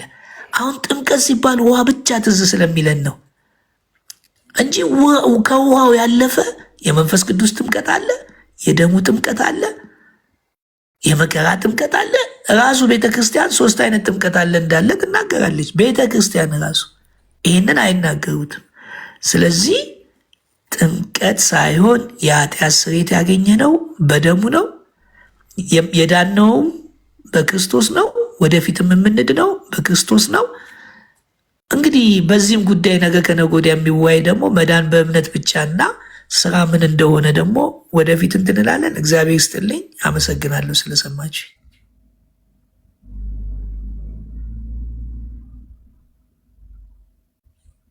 እሺ ቴንኪው ወንድማችን ፈለገ። እንግዲህ ሰምተናል ወገኖች፣ ሰምታችኋል የነበረውን ኮንቨርሴሽን ማለት ነው። እሺ ብርኬ አላችሁ? ዳኒ ወንድምነት አላችሁ? አለን ዳኒ ኤርሚ አለን። እሺ የምትሉት ነገር ካለ ማለት ትችላላችሁ። እሺ ምናልባት ገላትያ መጽሐፍ ምዕራፍ ሲወያዩ በተደጋጋሚ ልጁ ሲጠይቅ የነበረው አንድ ሀሳብ አለ ገላትያ ላይ። ከዛ በፊት ማለት የምፈልገው ጥምቀት ያድናል ብሎ ለማመን ቅድም ብዬዋለሁ፣ ድጋሚ ልበለው፣ መጽሐፍ ቅዱስን ማንበብ አያስፈልግም ወይ ደግሞ መረዳት አያስፈልግም። ጥምቀት ያድናል የሚመስሉ ሀሳቦች ስላሉት መጽሐፍ ቅዱስ ማለት ነው። ኢየሱስ ብቻውን ያድናል ብሎ ለማመን ግን መጽሐፍ ቅዱስን በሙላት መረዳት ይፈልጋል። የእግዚአብሔር ሐሳብ ምንድን ነው መገለጥ ይፈልጋል። የእግዚአብሔርን ቃል መብላት ያስፈልጋል። ጥምቀት እንደማያድን ለማመን ማለት ነው። ኢየሱስ ብቻውን እንደሚያድን ለማመን በደንብ ከእግዚአብሔር ቃል ጋር መዋል ያስፈልጋል ማለት ነው። ጥምቀት ያድናል ብሎ ለማመን ግን በቃ ማንበብ አይጠበቅብን። በቃ ማርቆስ 16:16 ያመነ ይጠመቅ ይድናል ስለሚል በቃ ጥምቀት ያድናል ብለህ ትቀበላለህ ማለት ነው። ልክ አሁን ፈለገ ሲያነሳቸው የነበሩትን ሐሳቦች ለመረዳት ግን በደንብ ከእግዚአብሔር ቃል ጋር መቆየት ያስፈልጋል። የእግዚአብሔር መንፈስ እርዳታም እንደዛው ማለት ነው።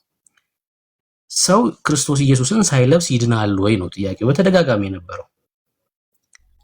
አዎ ክርስቶስ ኢየሱስን የሚለብሰው የዳነ ሰው ነው። ታዲያ ሳትድን ከነቁሻሻ ክርስቶስን ትለብሳለህ እንዴ ወንድም ማለት? መዳን መልበስ ማለት ምን ማለት ነው? ወደ አካሉ መጨመር ማለት ነው። የጽድቅ ልብስ የሆነውን ኢየሱስን መልበስ ማለት ነው። ታዲያ ከነ ኃጢአት ከነ ቁሻሻክ ሙት ሆነህ ክርስቶስን ልትለብስ አትችልም። አንድ ሰው ክርስቶስን መልበስ የሚችለው ምን ሲሆን ነው? ልጅ ከሆነ በኋላ ነው። እዛ ነው ጳውሎስ በገላትያ መልእክቱ ላይ እኮ በደንብ አስቀምጦልናል። ደግሞም ጥምቀት የሚለው እዛ ክፍል ላይ እናንተ እንደምታስቡት ስለ ውሃ ጥምቀት አይደለም፣ አካል ስለሚያደርገው ስለ መንፈስ ቅዱስ ጥምቀት ነው እየተናገረ ያለው።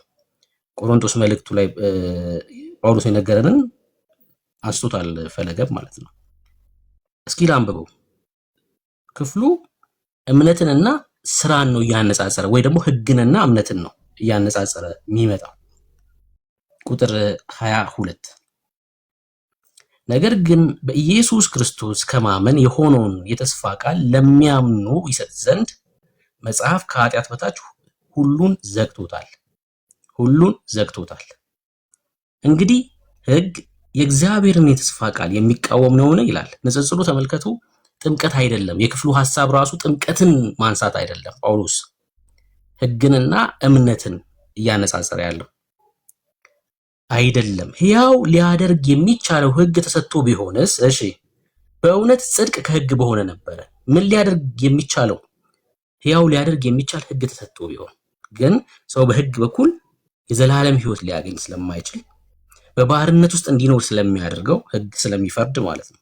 ህግ ስለሚቀጣክ ወደ ህይወት መምጣት አትችልም በህግ በኩል አለን። እሺ እምነት ሳይመጣ ቁጥር 23 ሊገለጥ ላለው እምነት ተዘግተን ከሕግ በታች እንጠብቅ ነበር። በቃ በባርነት ውስጥ በሞግዚት ስር ነበርን ይለናል ጳውሎስ።